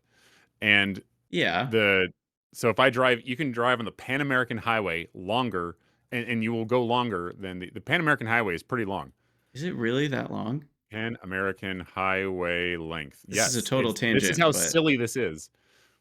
19,000 miles, about 30,000 kilometers from Prudhoe Bay, Alaska, United States, the northernmost part, to Ushuaia, Argentina, at the southern tip of South America. Crazy. Okay, well, anyway, all that to say, KSP RP1, I highly recommend for people that want to kind of play Kerbal Space Program with a much more kind of focused, you almost want it to feel a bit more like a simulation program for a space program on top of better gameplay elements that actually feel more deep than KSP. KSP is really fun as like a sandbox, learn how space works game. And then once you've kind of gotten that, RP1 is the perfect, like now I want it to feel real and effective and there's more mechanics and more depth. It's a perfect like KSP, play that for 50 or 100 hours and then try RP1 if you're still interested in going further. Cool. And then the next game, I won't talk about it super long, but Symphony of War, I think I've even mentioned before. I might have played it the previous year, but I'll just talk about it again. It's that tile-based game you were talking about, but this is more like Advanced Wars or Fire Emblem, where like the turn-based combat is like units moving on a grid and attacking each other, which is different than like XCOM, where you have your units that have abilities that you're like firing on other enemies from like a 3D space. So those two feel like slightly different implementations. And this is more the Advanced Wars or Fire Emblem style on the actual combat. But the overworld is really interesting because, and it's a linear story, so you're not like picking your battles, so to speak, but it's this almost like half JRPG, like your units are leveling up, there's items, there's like some fantasy elements to that. But then on top of that, you have hero units, so that's kind of the Fire Emblem piece. And then on top of that, you have squads. So your units on the map, like in Advanced Wars, it's just a Neo tank or it's a medium tank, and that's just all it is. But in this game, your units on the map when you're fighting are actually a squad that is a group of up to 9 individual units. And when a unit fights another unit, it starts almost like an auto battler where there's like whoever attacks first, their swordsman in the front might attack first the other group, but they can only hit the units in the front. Or maybe you have a rogue that will attack the units in the back of the other group. Or maybe you've got a mage that will cast a fire spell that hits the 3 units in a row or a column of that. So there's this really interesting dynamic of you're not just fighting units against units, but squads against squads. And you're trying to figure out squad composition, which you can mix and match whatever units you want in a squad. And it's like, I could put archers with swordsmen, but then I won't have as much firepower to attack 2 tiles away with my archers. I could have a squad of just 9 archers, and they're going to demolish things from afar, but if they get attacked by swordsmen, they're going to get wrecked. And so there's this like really interesting squad composition piece to Symphony of War that no other game has ever had. The only con that I think is a pretty big to medium one is just it kind of feels like it was made for a Game Boy and you're playing it on a computer. So it feels really weird. Like like even the resolution's not like max resolution, and the controls, like you're clicking stuff with a mouse, but you're like, this is made for a Game Boy controller. But apart from that, I can highly recommend the game if that sounds up your alley. Well, then I played. Go ahead. It looks like I'm getting Heroes of Might and Magic vibes. Like I haven't played what you mentioned, but I have played Heroes of Might and Magic. I don't think it's much like HOM in terms of the mechanics. It's far more like Fire Emblem meets Advanced Wars meets. I think there was a game that had Ogre in the title that had the same idea where you could design squads. Tactics Ogre. Yeah, that one. I think that's the one that people have talked about to relate it to. Anyway, cool. And just blowing through a couple more so we can spend more time talking about a couple of the games that I know we're going to want to talk about. I played Pal World for a while. Pal World is still really fun, and they've done a ton of free updates, and it's better than ever. I can't recommend Pal World enough if it looks fun to you. Like the survival, it's I guess survival is not the right word, but the crafting and the progression is fun. It's just a fun game world. It's fun to play. The 3D, like shooter elements are enjoyable for me, and collecting pals is fun. And there's some automation. Like you automate stuff in your base with pals. Do you have to like murder these cute things though? They look like I mean, kind of, yeah. You don't have to murder them. You can just catch them, but I mean, yeah, you kill a lot of pals. I mean, they're aiming Gatling guns at this adorable marshmallow character. Yeah. There's some humorous, a little bit of that dark humor to it as well, and they like lean into it, which is really fun as like devs, rather than like trying to make it like weird or awkward. They lean into the humor that you're killing cute things, but you can also catch cute things. It's good. It's fun. I see. Fair enough. Okay. Anyway, lots of controversy around that game. We won't get into that side of the conversation, but it's a great game and really fun. So then I played Valheim. Valheim is a game where I never get as far as I want to or hope to, but I have a good time every time I play it. So that's all I'll say about that. And now we'll go back to say about Valheim if you want. Yeah, it's on your list too. So yeah, it's so like I basically played it when it first came out, and everyone's like, you can play a Viking and build entire castles and destroy. I don't know, whatever. My accent's terrible. But the point is that like we could go out and like build these things, and it was great. And there were some extremely good decisions that the design team made when they were doing this to get people to go out and build stuff in various places. Like you can't. There's this portal system that sort of is necessary in order to, I say necessary, it's virtually necessary in order to actually progress in a way that isn't like a snail's pace, which you kind of get access to once you get out of the first area. But the thing is that you can't take certain things through it that mean that you really do have to make these really long treks across the map. And when you're playing with other people, this can be fun. There's a whole bunch of stuff they built into this experience. So this kind of gets back to your backtracking thing. It's just that in this case, you have to plan your trips so that because if you die, then you start having real troubles. But like, man, the game is just really, really enjoyable. I love the build system. I hate the stamina system. The build system is one that I wish other games would study, actually. Like, I think it's so effective using its snap points in order to make building smooth, seamless, expressive, and yet making things that you kind of got the sense that they wanted you to make. And like you don't have physics enabled. Like you can't just build a roof that extends forever. It will fall down, which I like as well. physics semi-enabled. There are some Yeah, things yeah, where it's kind of like, oh look, this rock is floating. yeah, yeah. But like, It's close. aside from that, yeah. But the stamina system is misery. Like I have never had less fun moving around in a game than I have in Valheim. Like it is that bad. Like oh look, I'm going this way. It turns out I'm going to have to stop my character and stand here for 13 seconds so that I have enough stamina so I can jump up the slope. Stop. Like literally, what's it? Satisfactory was one of some of the most fun I've had moving in a game. Yeah, the movement in Satisfactory is 10 out of 10. Exactly. Like no argument, like fight me on that one if anyone disagrees. But like Valheim, it's like we put every single thing in your way to make movement not fun because we had to like balance our combat around it. I don't know, whatever. But like I played the Mistlands update. I haven't gotten like I have the Ashlands too, but like I never got there. The Mistlands is a miserable experience. It's a thing that sounds so good on paper, but they like I don't know how much. Have you gotten to the Mistlands? No. I should say nothing then. I Okay, don't never mind mind. spoilers. I'm probably never going to get that far, to be honest, unless I play with a group of people for a while. The issue that I have with the Mistlands is that it sounds really good on paper. Okay, so there's mist everywhere, and every time you beat a boss, you get an item that lets you access the next area, right in the game, next biome. Said more properly. Well, the Mistlands biome has mist in it, and you cannot see more than a couple of feet in front of you when you don't have the item. When you do have the item, you can see more feet in front of you, but that's it. And what ended up happening, we went in there and we had our little wisp or whatever it was equipped. And we can see in front of us, and a fireball descends out of nowhere and just blows us the heck up. Then these really tough bug things come out and they're attacking us. And then there are these little tiny ticks that leap onto you, latch onto you, and they don't come off until you learn how to do it, which you don't know because you're in the middle of combat with these things. Uh-huh. And so they're all like, you cannot see anything in you. You did what you were supposed to do. You brought with you Yeah. the stuff, and yet you are It's kind being of punished. designed to just slap you upside the head for a while until you Yeah. Google or figure it out.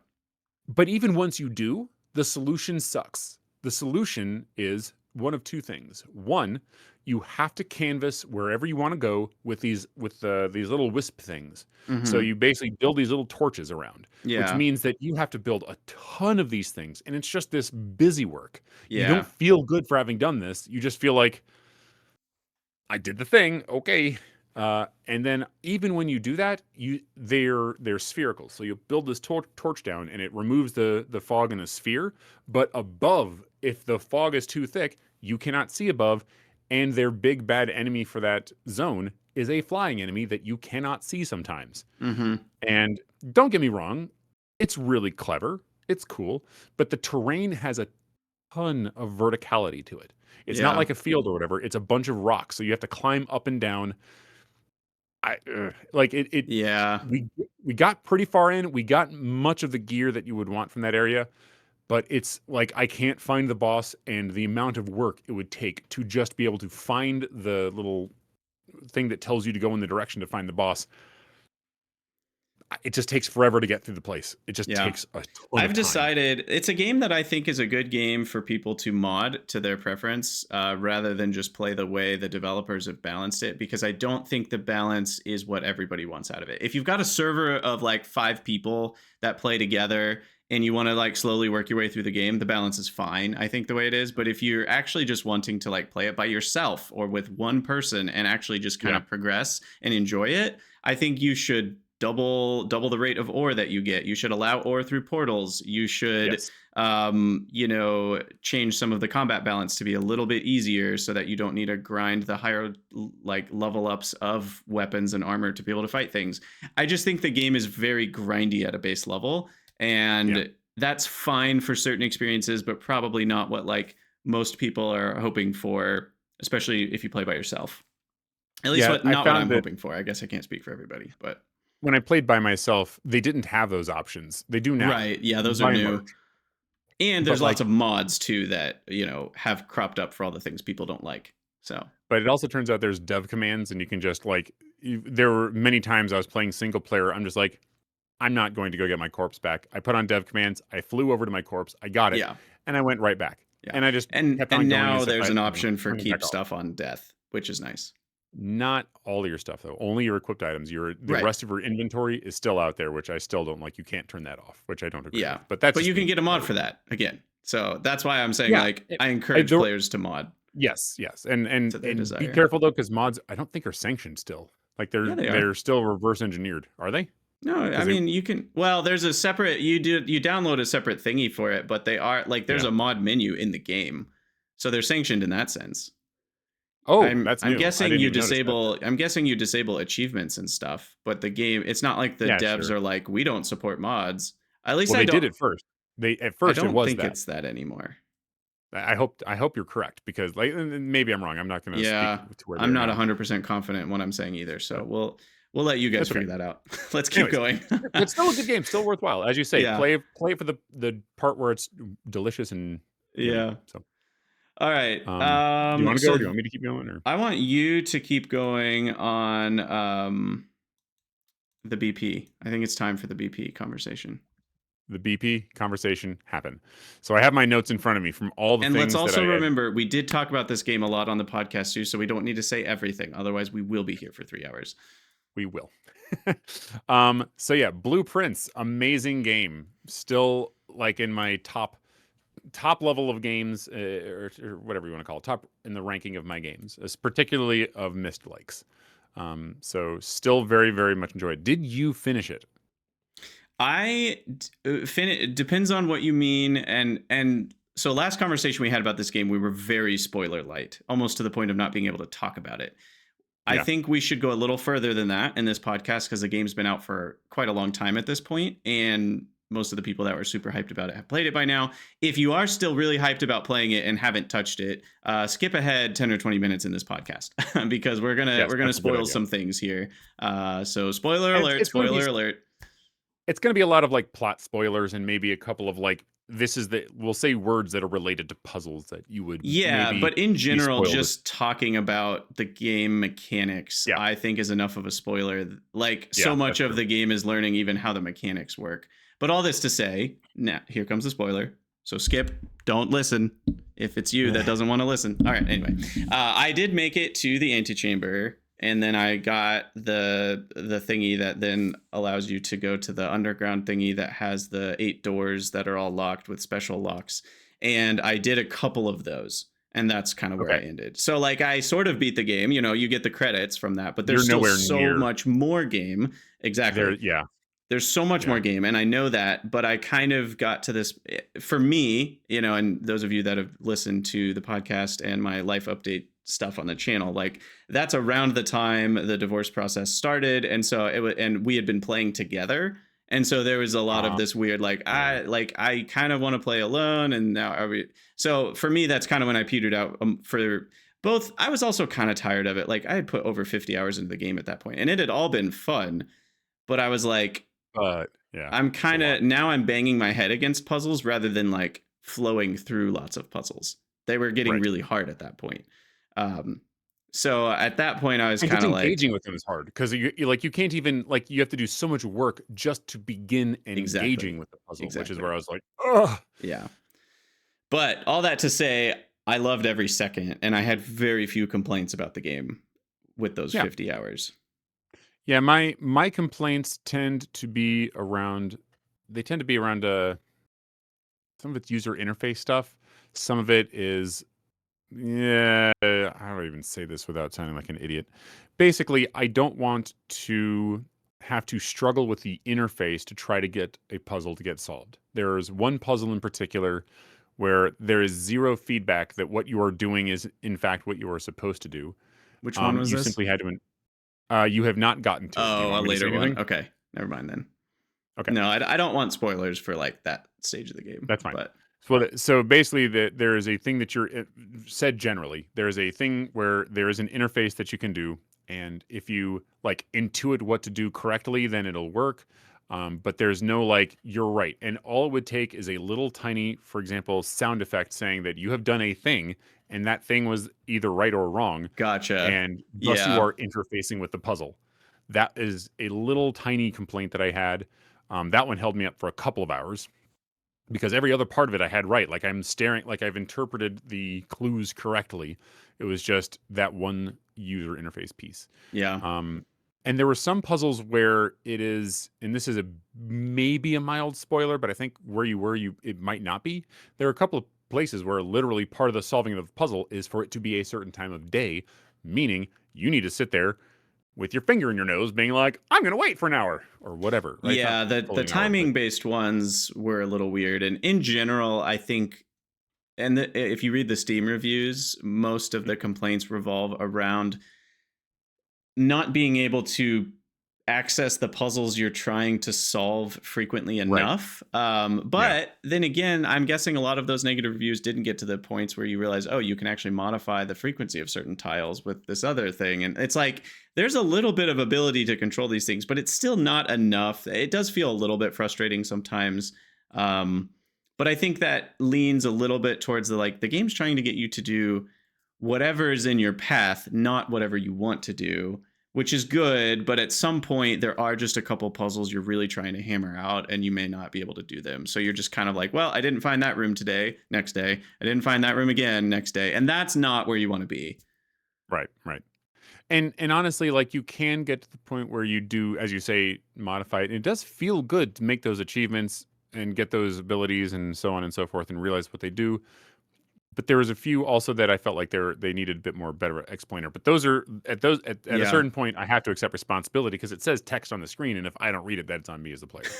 Yeah, So there's so much I missed that the game had handed me. There were a couple times yeah, that the game does a great job. One of my favorite parts about the game is it does a great job of making you feel clever. Like yes, it's not just about, oh, it handed me a puzzle and I solved the puzzle. Yay, go me. Like that's what all puzzle games do. But this game has enough side puzzles that if you notice something and you write it down, you're almost certainly going to be rewarded for it at some point. And yeah, that always makes you feel good.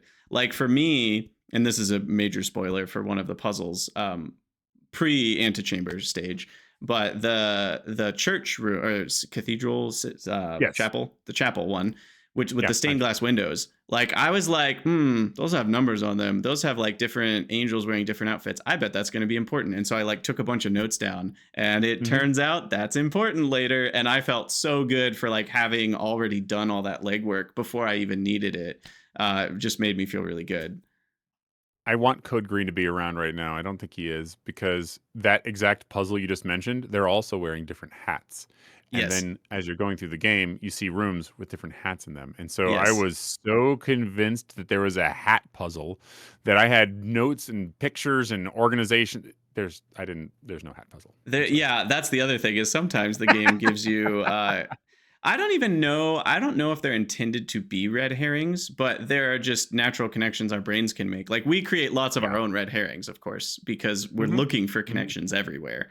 So it's hard to Yes. know exactly what is and isn't on the level of Right. necessary to know. But yeah, anyway. Yeah, Yeah. Blueprints is great. I think it's in my top 10 of all time games. Yeah, and there's like I have a list of things that are just teeny tiny tweaks that I would offer to the devs, but I don't think any of these are like usually I have some they did this blah blah blah. I don't have a whole lot for this. There are Yeah. some things in here that are just tweaks, but they're nothing more than that. So, yep, very very highly recommended. And as a puzzle, like I'll put it to you this way: like I was getting a lot of people following me, watching me play Blueprints, and there's a part of me that was very tempted to just go hard into puzzle games because these are. It is very enjoyable for me to play a puzzle game. I Yeah. like being able to sink my teeth into something that stumps me for a while, but then when you figure it out, there are different feelings that different games want to elicit in you. And like for example, when I play Doom, I want to feel skilled, swift, experienced. When I play various other games like platformers or whatever it is, I want to feel like I'm skilled at these things. But puzzle games, uniquely, if they can make you feel smart, they have done their job well, in my Yeah. opinion. And Blueprints really does that. When you solve a puzzle, it feels good. Now, if only they let you know when there were more puzzles to solve, because the game has so many false endings and you're just like, dude, and there's nothing telling you there's more game except for the day progresses to the next day. And Yeah. even after you get to the full ending of the game, the day still progresses to the next day. Well, maybe you want to keep And playing. I I know don't know. I don't know. All that it's to fine. say, I think, yeah, the idea of making the player feel smart or clever, which are not exactly the same thing, but they're in the same ballpark, is really Yeah. fun. And Blueprints does it in a way that is so good. And the lore is good, and the music is good, and the visuals are incredible. And it just like, it all wraps you into this experience where it's like, this feels like an escape room. It feels like a video game. It feels like a board game. It feels like a puzzle game. It feels like a mystery novel. Like it's all of that at the same time, and it's so good. There is one point in the game where you need a just a really interesting example of the we haven't really talked much about the board game aspect of it. We've talked about the puzzles, but to anyone who's ever played the game, we're doing a disservice because the game is a board game in computer form where you can walk around. And the world is a bit inconsistent and absurd where you have steps, and if you use this number of steps, your day is over because you're exhausted or whatever, right? Yeah. Um, but there is one part of the game where you just need, like, I think they intended for you to gradually solve this puzzle by getting a key or getting a couple of extra keys in a run and then running into this place and then using these keys in this area. But it turns out, and this is one of the reasons you can feel clever or smart, however you want to phrase this one, where you're like, okay, I just need a ton of keys for this area. You can count how many keys you need. And you can, if you are good at the board game aspect of this, set up circumstances such that you get a windfall of an enormous amount of keys because you basically set up the elements of the board game to give you a huge number of keys Yeah. in one particular combo. And you do this and you're just like, wow, that's pretty cool. You've solved the problem and you've done the whole thing all at once. And it's just like that sort of connection where you take rooms in combinations where you normally wouldn't even think, but you need keys, but you don't need like a bunch of keys. It's just Yeah. if you do, Yeah. you think of this combo. I don't know. That sort of moment I really, really enjoy in games. And Totally. I Yeah, don't know that having I've those seen too many synergy others. pieces and being able, it's like a meta game of you're Hmm. not just making the rooms to do the puzzles or to connect to other rooms or try to get to the 45th room, but you're or 46th room, but you're also trying to place rooms potentially for their meta properties of either what color they are, what type of room they are. And it's like Yeah. that Yeah. added this extra layer, and it just, yeah, it was so interesting. It's like, are you doing a focused run trying to get a certain room or set of rooms? Are you doing a general run trying to figure out more? Are you doing a specific run to try to get to the certain chain? Oh, it was so good. It was so good. Yeah. All Totally. right, we should probably move on. Okay. That's about 20 minutes. Not even that. Yeah, that was not too bad. Not too bad. All right, I'm gonna blow through a couple pretty quick ones. Civ Idle. I think I've talked about this before. I don't know at this point. There's games that I play over the years where I'm like, how many times have I talked about this? 0, 5, could be anything in between. Anyway, Civ Idle is a great little game that is a very interesting type of idler slash incremental slash prestige kind of. You play it for like a ton of hours, but it also has active play involved. It's not just like you let it run for 50 hours and then play for 10 minutes. It's far more like you might play actively for a few hours, but then you might get your city to a point where you let it run for 10 hours or a day or 3 days, and you're doing small upgrades every so often. But then when you prestige, you start a whole new city over again, and now you're like back to like, oh, I'm like actively playing this city builder. And it's an interesting city builder because it is production chains, a la Factorio. You know, you get wood and that makes planks, and to build certain buildings or upgrade certain buildings, you need planks. But also to make wheels, you need planks, and then to make a chariot, you need this. And it's almost like there's always higher and higher tiers of resources that then are worth more value, and your city value total is like what gets you your prestige points. And so you're trying to make tons of these valuable resources, which sometimes you can trade. There is like a multiplayer player trade aspect that is really carefully, it's not a perfect solution, but the dev has put a lot of effort into trying to balance it. So it's not just like, oh, you can get free stuff out of player trade, but it's also not pointless to do player trade, which is really cool how much work the dev has put into trying to do that well. I still wouldn't say it's solved perfectly, but it's the best of any game I've seen where there's like a world player trade market that doesn't invalidate single player, but also That's hard to doesn't do. make the trade feel pointless. So yeah, exactly. That's hard to do. And it's something you can totally ignore. which I do most of the time. But sometimes if you're in a late stage of your city, you're like, I want to engage with the trade. Anyway, Civ Idle, go check it out. It's not a game for everybody. The UI UX is a bit odd and different in some ways, but it's definitely hooked me over the years many times. Widget Inc. is another fun little production chain idler that's kind of, I wouldn't say 10 out of 10, but give it a look if you find that type of game interesting. And then the last one I'll talk about for now is Backpack Battles, which I think, again, I've probably talked about before. This was my first auto battler when I got it. This was back when the demo or EA came out. I'd never really played a true auto battler game before that's like fully in the genre. And this was my first one. And it's one where you put together items and you the organization of your backpack. It's a 2D backpack and like what rotation they're in, and items have effects on adjacent items, and certain backpack slots have effects on certain items in them. And so you're trying to organize all your items to synergize the best way possible so that you win the fight. And it's multiplayer, but it's asynchronous multiplayer. So you're only playing against other players' boards that they developed at a different time. So it doesn't feel like multiplayer. It feels like single player because it goes super snappy and there's no sweatiness to it because you're like, oh, it's almost like I'm getting faced up against a computer that just happens to play like a real human is more how it feels. And I enjoyed that in a way that I don't tend to enjoy competitive 1v1 multiplayer games. So yeah, I can highly recommend Backpack Battles. The only issue it has is if you get ultra sweaty about it, ultra late game, it does not perfectly randomize you against players that are at the same win-loss ratio. And because of that, you feel a little bit bamboozled by the game sometimes. But that's only if you get to like diamond tier level stuff, which, you know. Anyway. Fair enough. Can recommend it if you like auto battlers. And it looks like it also has a deck building aspect to it. Deck building? Oh, you said, or at least in your notes, it says. Oh yeah, by that I just meant since I had never played a lot of auto battlers work this way.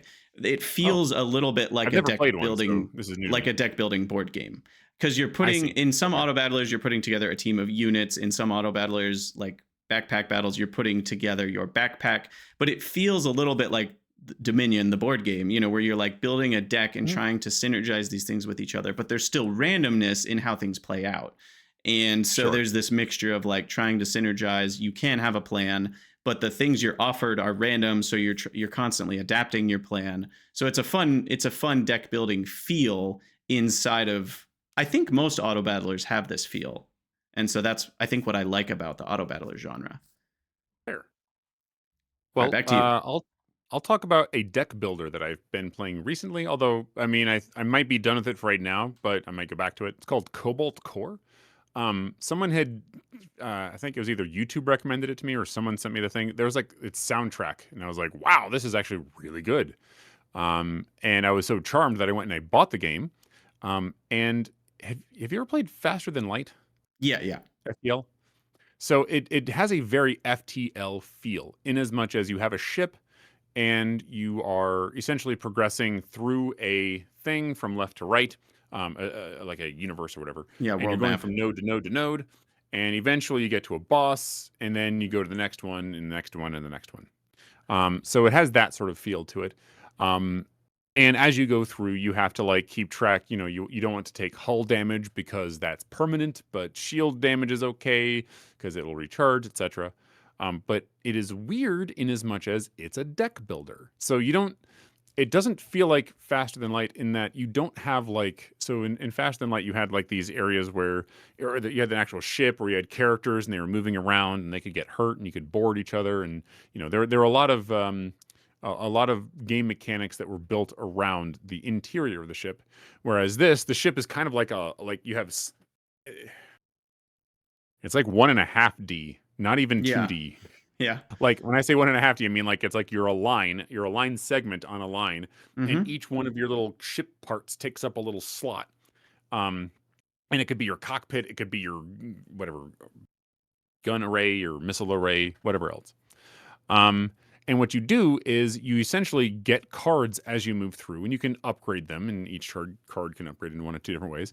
But it's really, really fun in that as you're playing, you can like you get in some very dire circumstances where you're just like, wow, I don't know how I'm going to get out of this. And you think I'm going to do this, then this, and this. And then you can get out of that particular situation, oftentimes mostly unscathed, if you know what the mechanics are. Like occasionally there's, I don't know what the Yeah. mechanic is, and I get punished for it, but that's different. But like it's very fun in that sense. So I don't know. It's got that sort of cute Yeah, it's a vibe really to it. Like, highly rated game. It's kind of a Slay the Spire vibe meets yes, FTL vibe, is I what have not I've. played Slay the Spire, but that's very commonly I said. didn't play much of Slay the Spire, but that's kind of the connection point of two worlds. But yeah, it's really highly rated, and I have it on my wish list. But I have 250 games on my wish list, so will Yep. I ever play it? I don't know, but I kind of want to. It's cute. It's cute. It's so like there's you if you keep doing runs, you'll get through all the plot. I've done like a handful of them, and I think I've gotten what I wanted out of the game. So Yeah. we might move on. But it's good. It's good. Um so yeah, that's the deck builder that I played. But the so I don't want to talk too much about Minecraft, but I do want to touch on Vintage Story, not to leap Mm-hmm. around really fast. So Vintage Story started off as a mod for Minecraft, or it was inspired by another one, like Terraria something, not Terraria, but like it was Terrain something something. It is like super crunchy. Uh, it has super crunchy mechanics in it. Like when you go to make an item, like out of clay or whatever, or stone or something, you literally have to chip off the pieces that you don't want, and you will get then a spearhead or a knife blade or something, right? Like the processes that you have to go through in order to get even the simplest of items are usually fairly long and involve a whole lot of real world processes like napping. Not sleeping, but like KNAPING, where you Mm-hmm. take two stones and you chip away at them in order to turn one into a tool of some sort. Yeah. And so, Terraformcraft, thank you. But like it definitely has a niche, and I tried to play it. It was good up to a point, but it also struggles with at some point there is a slog, and that is very difficult to get around. And the world is also fairly like it's got a theme to it, and there's a plot, but I could not successfully fight any of the enemies very well. And it ended up being a something that I think needs to bake for a little while longer. Now, granted, it's been about a year since I've played it, so maybe it has baked more. But like, It's been there's a baking for ton. a long time, and according to the Yeah, dev, it's yeah, got a lot more baking they plan to do. So I've had that one on I'm my not list for a surprised. long time, and I'm waiting, holding off as long as I can to play it because I've looked into it a couple times and I almost bought it like twice. So I would say it would be, like personally, I bought it and I didn't feel bad because I wanted to support that dev, but that's just because I had that spare income. yeah, I wouldn't Like, feel bad about buying it. For me, it's like the longer I can wait, the more fun I'm going to have that first time I I play think it. that's So right. that's I yeah, think you're not wrong on that. yeah. Um, that was sort of my Minecraft esque game. So yeah, All right. So for back to you. me, the next one I've got on the list is this game was so good. Abiotic Factor. And that's one word, abiotic, not a biotic factor, but abiotic factor. One of them. This game is so good. Hmm. I don't even know how to describe it perfectly because it's not what I thought it was going to be when I bought it. Because it says survival crafting on the tags list. I'm like, oh, it's another survival crafter. It is, but it's not. Like, in some ways, yes, it feels like a survival crafter, but it is more like Half-Life 2 got survival crafting elements thrown onto it than it is a survival crafter got put in a Half-Life 2 style world.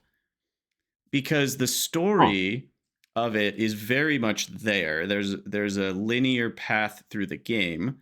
You're working your way through this facility, but you are collecting resources and you have an inventory, and there's like crafting benches that you need to have, and you need to power them, and you need to survive with water that's not deadly, and grow food in these little farming plots, and you need to find all. So like there is the survival crafting bits to it that at certain points might feel a smidge grindy, but you can even change the difficulty of those things if you want. um but I loved every second of this game. Like, it was Hmm. so fun. And it was something that, this was right in the middle of when the divorce process was happening. So I was like, I need a game that I could just like tune the world out. And Abiotic Factor was it for me. It's really fun. and it's got a lot of great humor in it. It's like, I don't even know how to describe the humor, but it felt very There's a like, crossbow with a highlighter on it as its ammunition. I'm gonna go ahead and just yes, say that probably yes. sums up the humor right there. Yeah, yeah, and like there's a lot of office humor and like, the classic like Half-Life 2 work safety matters to us, and then there's, just like a dead People body dying at the left and right. bottom of an elevator shaft kind of thing, like it's that Mhm. style of humor. And it's very Half-Life 2-esque. Like you're like, "Oh, that feels kind of like they copied from Half-Life It 2." has, like, Half-Life 1 vibes. I'm looking at some of these character models. These look like the Yes. scientist from Half-Life The 1. graphics are, yeah, yeah. I think a lot of it. But all that to say, if the game sounds interesting at all to you, I highly recommend it. And it plays really well in single player too. And it's not Okay. just an open world survival craft. It's more Okay. like a first person shooter, which has kind of that linear story. But the way they do the linear piece is that it all wraps back around and connects, so that you're not ever super far away from your base wherever you decided to build it, because you do kind of end up building a home base, and there are different places you could pick for that. But you're unlocking kind of new areas of the story as you go, and it's not perfectly linear, but it's closer to Sure. linear than it is to open world. Question, actually. Is it randomly generated anything, or is No, it like a set world where okay. the Okay. world is set, and I mean there might be pieces in it that are randomly generated, but for the most part the world is Oh, set. The sure. doodads and the where certain enemies are, is all set. Mhm. And then I don't want to spoil too much, but there are certain parts of the game that can regenerate, so it's not like you have a exactly limited number of resources. But Okay. there I gotcha. are, the majority of the core game world is like non-regenerative. Certain enemies will Okay. respawn at night or whatever, but like uh it's not like if you destroy a computer to get the Right. parts out of it, that computer's gone forever, and you'll have to get more of those parts either in more computers later or certain areas of the game. Okay. Cool. Yeah, it's a Well, good it is one. on my wish list, so I will, I may take a look at it. I just have Yeah, and then I played against the Storm again, which is an incredible kind of city builder roguelike. They came out with a DLC that looked interesting, and I hadn't played it for quite a few updates. And that game is still great. It's been great for a long time now, and it's just as ooh, good, if not better, than it's always been. It's this cool city builder. A single run lasts, an hour or two, depending on what time acceleration you have it on. And it's this mixture of like, it's hard, but also it feels like you get the ball rolling, you get the snowball of synergy rolling, and then all of a sudden it feels really easy, and you just feel like godlike towards the end of a run, which is exactly how you want to feel. But you don't have too much of that time to where it starts to feel boring. And so it's this really cool mixture of like scrounging for survival, and then eventually you're like, I could do anything, and then you win that map, and then you get the meta resources that you need to do meta upgrades and meta progression. And there's these bigger cycles of like, after you've done like 4 or 5 maps, then the blight storm comes in and wipes the whole thing, and then you start again, but you can get further the next time. It's a lot of cool stuff going on there. So if you've never checked out Against the Storm, and you like city builders, but not just one city for 50 hours, but a bunch of small cities. And I didn't think I would like that. Like if you just told me, oh, there's a roguelike and you build these cities, but they only last a few hours each, I would have been like, no, that's not for me. But Against the Storm definitely is. So hmm. if that I can helps see anything. I can see a World of Warcraft style vibe with just about everything here. Like the UI looks like it's WoW sort of. It The art looks like graphically, it's got that. graphically, I would say yes, it does have that vibe. Gameplay wise, it's very different. It Yeah. is a Oh fantasy yeah, world, I'd of imagine. course, but Yeah. yeah, the Fair. graphics do feel reminiscent. Now that you say that, the UI is kind of reminiscent of the World of Warcraft UI. I hadn't thought about that. Well, yeah, it's just like it leaps off the page. This is one that I have actually, so I might give this a shot. Oh Okay. yeah. Let's tell that real quick. Sorry, I get a whole bunch of stuff via various random things, Uh huh. like Humble, otherwise known as. Did you know that you had a Steam library full of games you haven't played yet? Exactly. Bundle of games you'll never play. Indeed. All right, keep going. What do we got? All right. So let's see. Dwarf Fortress. I want to play Dwarf Fortress. I've got minutes in this game. So I tried. Like the thing about Dwarf Fortress is that I keep trying to play it. I sit down and I say, I am going to learn how to play Dwarf Fortress. This is superlative amongst games, in as much as it is the, very few other games will create an entire randomly generated world. And this was something that I wanted to do back in Mm-hmm. 1999, but I didn't know how. And I was just a kid, right? I was in college or whatever, right? And then this game comes out and it does it. I'm like, this is amazing. I can't play this game. I can't play the game. I get Like, it. it was ASCII. I tried so hard. Are you Like, playing the Steam version or the OG version? now I am. Oh, I played the OG version for a long time, in as much like in trying it. I say a Yeah, long yeah. time. It's not like I played any particular, like I would create a world and it would be really neat, and it's like, oh, the wind of toenails has descended upon the land of wrenches. What? Okay, cool. I guess these words go together Yeah, if you're reading the insert word history as it's soup. generating. So it's very random in that sense, but it's also like, it was fascinating. I want to play this game. I want to enjoy Dwarf Fortress. And I know that when it came out on Steam, I bought it because it's like, you guys are amazing. Tarn Adams and what's the other one's name? I I don't know. can't remember. The two brothers who make it. Keep shine on, you crazy diamonds. Um, so someday I'll actually get more into that game. Dwarf Fortress is one that I think shares a lot of DNA with D&D as far as what makes it great and what makes it hard, Hmm. or the cons, you could say. I think they share a lot of overlap there because for me, the dream of Dwarf Fortress is huge. You know, I've heard people talk about it. It's like, oh, you get this unique story that is like so special. But it's also randomly generated. So like, is it special? It for Yeah. me, the lore of Dwarf Fortress is what so many people are like obsessed with. It's like, oh, this story, every base tells a story. And I'm like, is it, but like I don't The story care. sucks. Like It's the story is a bunch of randomly generated words on a page, and my dwarf Stanley got mad at this other dwarf, you know, James, and murdered him in the dead of night. Okay, cool, but like that's not a story to me. That's just a gameplay element. And like, is the gameplay element fun or not? Like that's what hits me about that, not so much that sure. Stanley killed James. Like it's like, oh, that means my dwarves might murder other dwarves if they're angry. So how do I keep my dwarves happy? That's what I'm thinking about in that. It's not like, ooh, this story was so unique.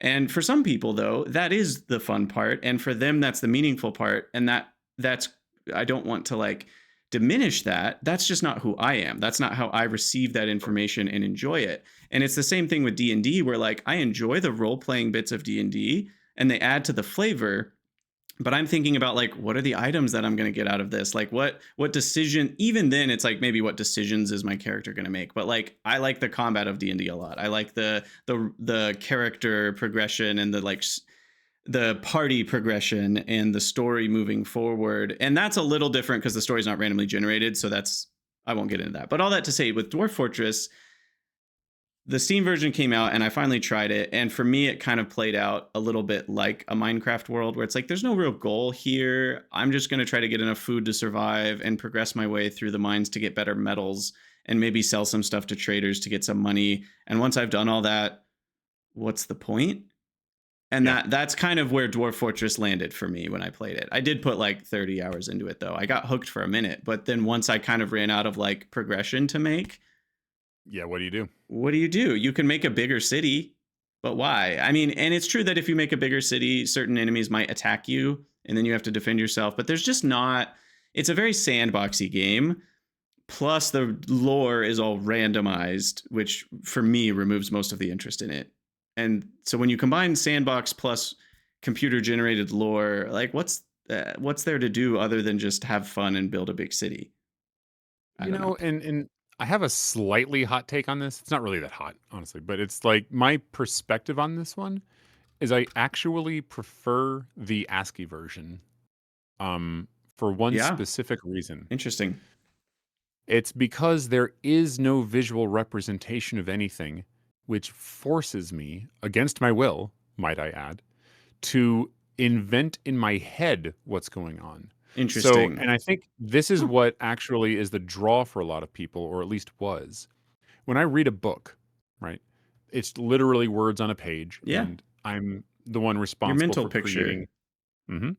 And for Dwarf Fortress, a lot of it was that. But it was not just the fact that I'd get these images of whatever must be going on down on the ground here, right? Because the letter M is walking over to the caret symbol Yeah. and they're spinning or whatever, Okay.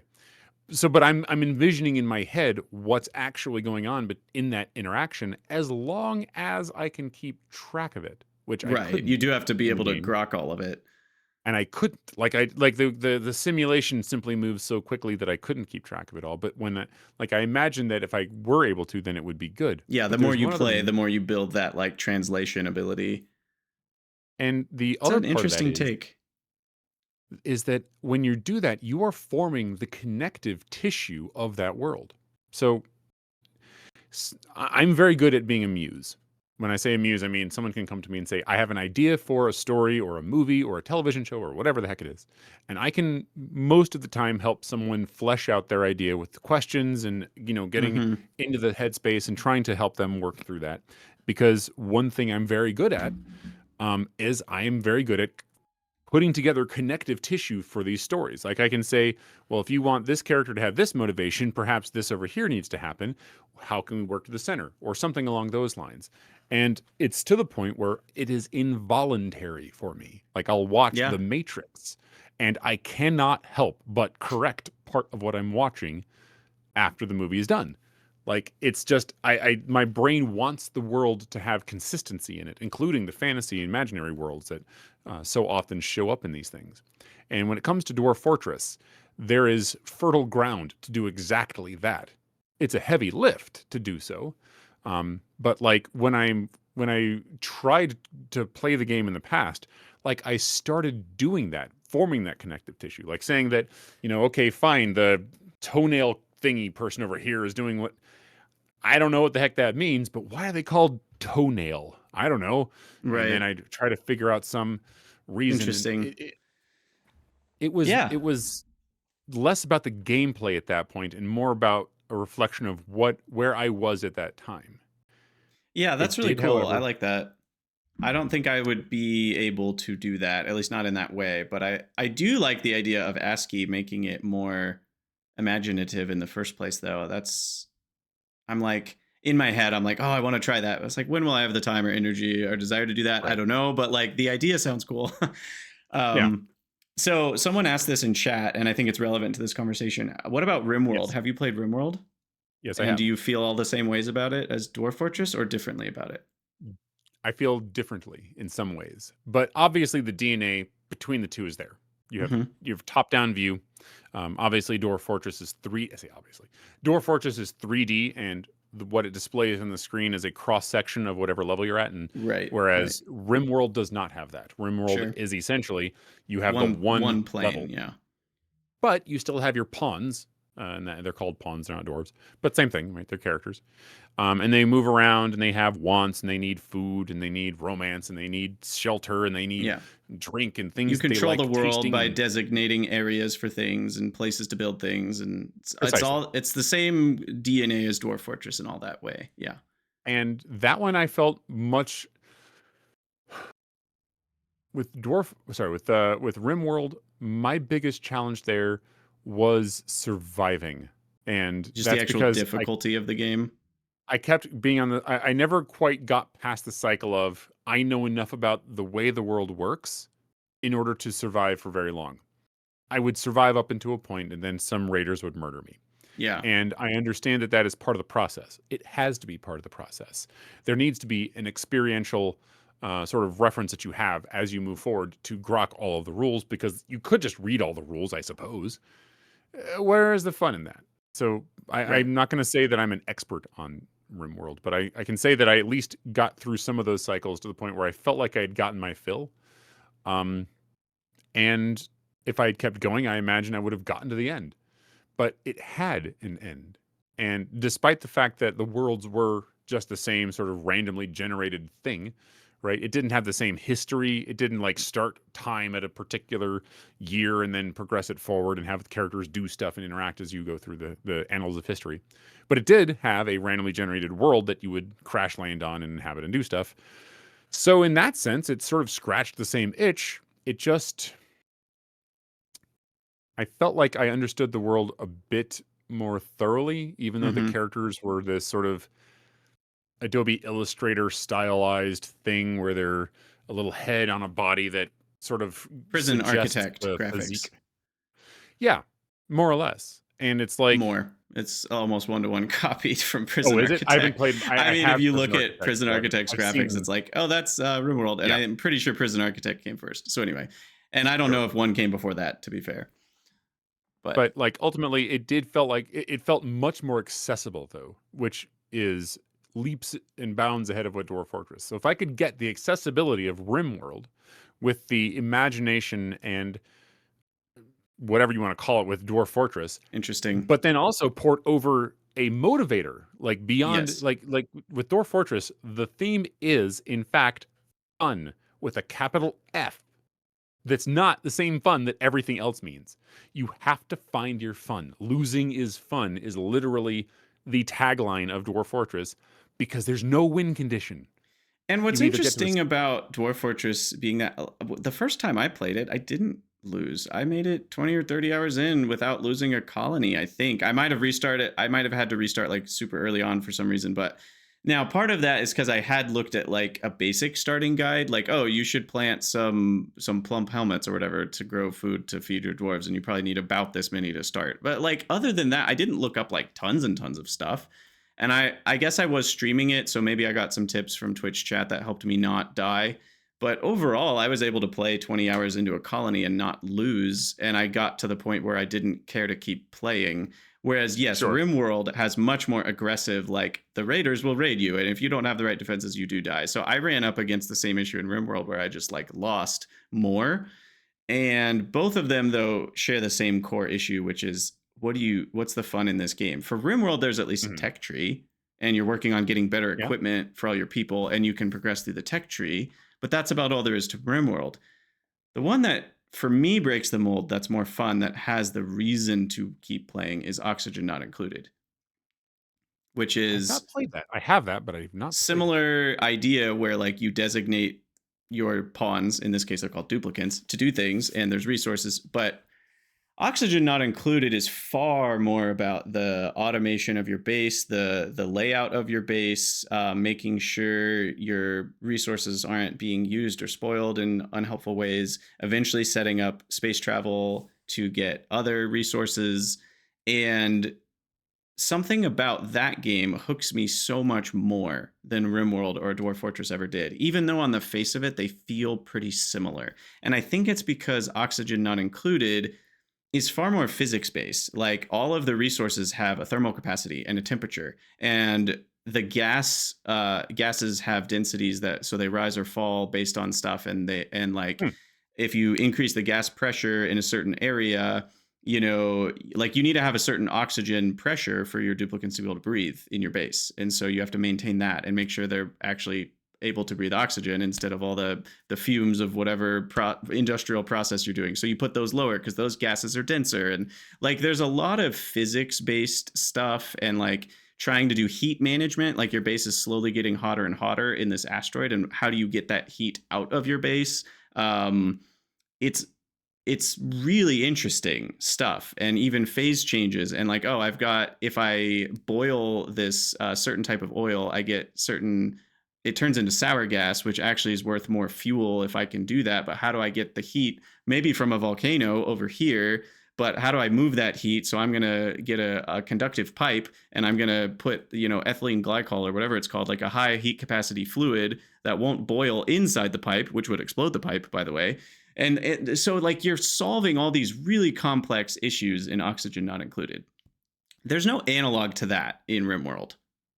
In No, RimWorld, there's it's not. like I designated a farming plot, and my people Well, have to have the farming skill, and now I have enough food to feed my people. And maybe I need a there production chain, but like, there's a little bit of it in there actually. There yeah. is the mechanic of spoiling, and you can make like a freezer and that sort Yeah, of thing. But but it's but very, those very are light very compared to what you just little. described. It's like there's problem and solution is only one or two steps away. That's right. And then on top of that, Oxygen Not Included has like a circuit system like Factorio. So you can automate and Yeah. control all these different systems and try to automate things that end up making it so your duplicants don't have to do more work. You're really trying to make your base as efficient as possible, because duplicants, They need food and they need air, and those are not easy to get in this world, and they're even harder to get in a sustainable way, which is another fun part about the game, is trying to figure out systems that will run forever, because a lot of systems will only run for now. And anyway, I'll stop talking about Oxygen Not Included, but No, that's fine. I love that game where I haven't loved RimWorld and Dwarf Fortress. Fair, totally fair. So I think we both played Baldur's Gate 3. Yep. I have never played that multiplayer, but that was another one of those games that I really, really liked. There were only a few things that I didn't like about it. I felt like manipulating my inventory was a ton of clicking that I could probably like have not had to do if there was just a little bit of extra. But that, I can cope with that. There was one thing I didn't put in the patch notes. I really wish all the characters were not trying to romance me. Like, holy mackerel. Yeah, I mean, it's part of the Larian Studios DNA.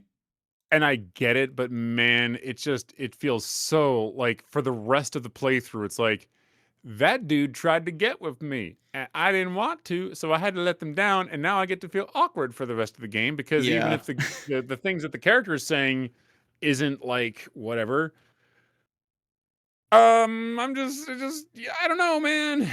It made me feel very awkward. Like the game made me feel very awkward. Interesting. Yeah, I didn't mind just saying no to the characters I didn't want to romance and then move on, but I do get that. But yeah, the game's incredible. One character I wanted to romance, they wouldn't let me. Counted the desk right there. What was this? Karlach is awesome. Withers? Did you want to romance Withers?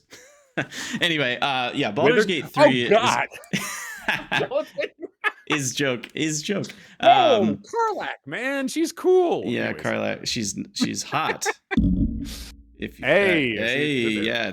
was fun. Anyway, all that to say, Baldur's Gate 3 is a work of art. Like the amount of love they put into that game, it's absurd. And like the story, I think they threw a number out there at some point when they were like, before the game had released, of like an average player is going to encounter like, I think it was less than 10% of the dialogue that they've written into the game in one complete playthrough. And maybe it was closer to like 20% or something, but it was this absurd number because, you often have 4 choices and you only get to pick one and you'll never see those other 3 except if you do a different playthrough. Now, of course, a lot of games have done that. But what's crazier is then they said another number of like how many unique like areas and scenes and character interactions exist. How many of those are the player going to see? Because obviously there's different voice lines, whatever. Games have done that before. And even that was like a player could do a 100% playthrough and they're only going to see about 60 or 70% of the game. And that's what blew me away, where it's like, oh, there's like a whole almost other half to this game where I've like not even really touched it on a 100% playthrough because you just can't do it all. There's entire story arcs that exist mutually exclusive. And so that is what kind of blew me away. And I played it for the first time multiplayer because I had some friends that all love it. And we were in a text group and we were like, what if we like played this game together? And it felt, this was crazy to me. I'm not a huge multiplayer player, as anyone who watches me or listens to me a lot knows. And it felt like actually playing D&D way more than I thought it would. I thought it would feel like playing a multiplayer video game together, but it felt far more like an actual D&D campaign. The way that we were communicating as humans with each other in real life felt really similar to the conversations you have around a D&D table. And the combat, the DM, is the computer, but like the combat, is obviously just better than it would be in a D&D campaign, but it's the same rules, more or less. You don't have to sit there and like, hang on a second, I do believe that my sword has a +2 when the Tuesday is, and then as the wind is blowing to the left, it activates my, and what was really fun was that it actually made it more chaotic because it allows you to take your turns together if you're in the same priority order. And like sometimes, one of my friends is like the chaos incarnate type friend, and so he would just be like, I'm gonna go stab this guy. I don't care. I'm not gonna wait for you guys. And we're also role playing a little bit in our characters. And so rather than real D&D where you're taking your turns one at a time, in Baldur's Gate 3, if you're all in the same initiative like section, your friend might attack a guy that you were planning to attack. It's like, wait, now I have to change my. And so it felt almost more authentic to a real combat situation where it's like, wait, you screwed up my plan. Like, now I have to adapt. It was really cool. I enjoyed Baldur's, and technically our campaign's still going, but I got a job that made it harder to make it happen. But anyway, Baldur's Gate 3 multiplayer is really fun with the right people, is my summary there.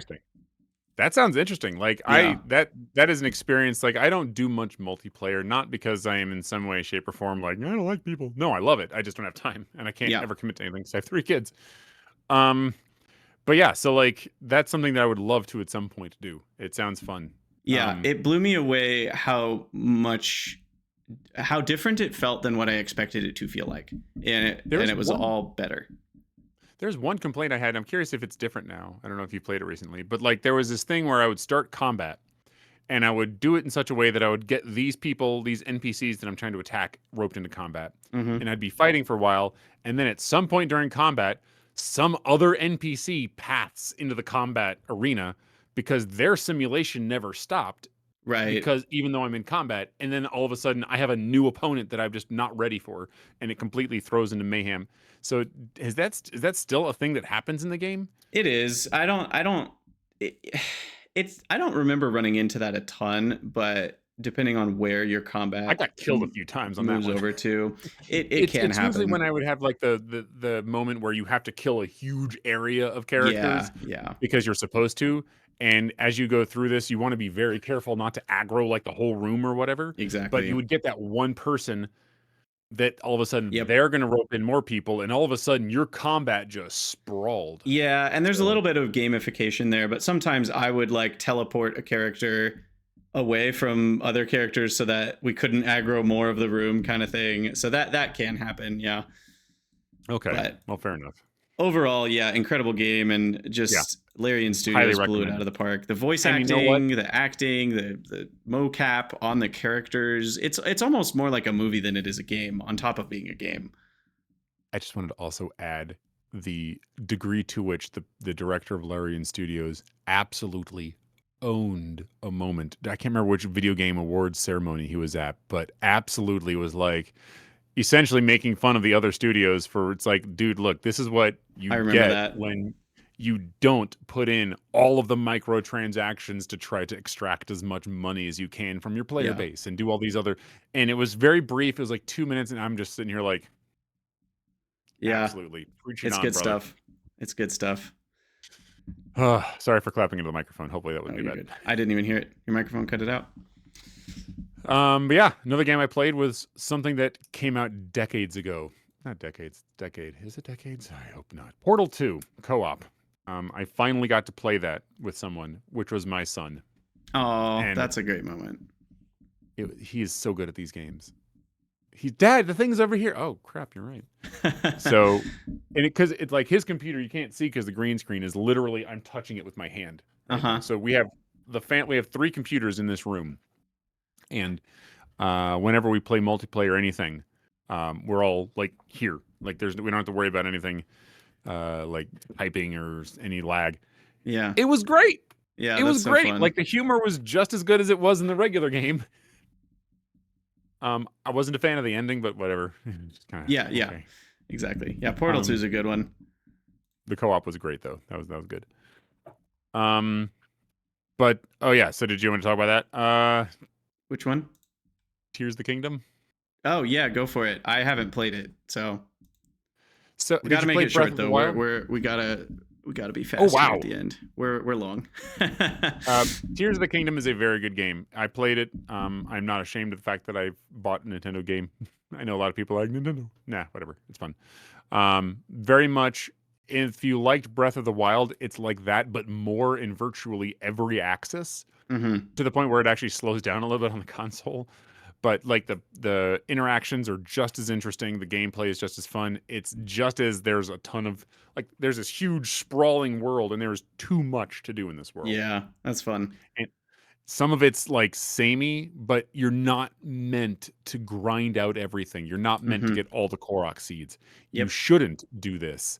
It's meant to be that you have a path that you pick through the world, and as you do this path, you get enough to serve the needs that you have for whatever currency you're trying to get or whatever the Exactly. thing is, Yeah. rather than you're going to then scour the whole. Like if you try to scour the whole world and get everything, you're going to get what you expect. It's going to feel samey. Yeah. And on that But note, that's why Skyrim was good and Starfield sucked. What you oh just boy, said is the exact argument for why Starfield sucked. It's because oh wow, they didn't have a game world where you're on sort of your own path through the game. And when you go from point A to point B, there's interesting things scattered along the way. Instead, they did this random, like, handcrafted areas, but the areas are distributed randomly. And between them, it's just nothingness on a planet. Oh, but there's this random animal or random resource that's bought, whatever. Like, it was right.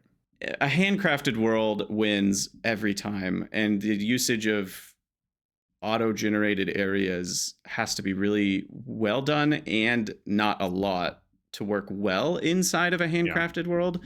And Starfield just didn't do it right. And that was a bummer because Skyrim was great for that same reason. You know, it's like I go from point A to point B and there's stuff between them to do that's interesting. Mhm. Not Starfield. Yeah. And like at some point I'll play Starfield. I have played Skyrim. I have played Fallout 3. I didn't play 4 and I didn't play 76. So these Yeah, I Bethesda don't- titles that like I stopped giving them any forbearance. Yes. Like you've done this too many times, Bethesda, so just I'm going to stop buying your games. And I from what I heard, this was a wise decision. Yeah. Sometime I may Starfield is try to pretty do meh. like a post-mortem, but we'll see. Yeah. Another one I played was Slime Rancher. Again, I've revisited that one a ton of times, and it's always fun. And now Slime Rancher 2 is out, and it's, according to the reviews, just as great in all the ways you want. So I can recommend probably both games, even sight unseen on Slime Rancher 2. Now, I like Slime Rancher. I have not played 2. My son likes 2. So okay, yeah, for whatever that's worth. I'm sure it scratches the same itch pretty well. Mhm.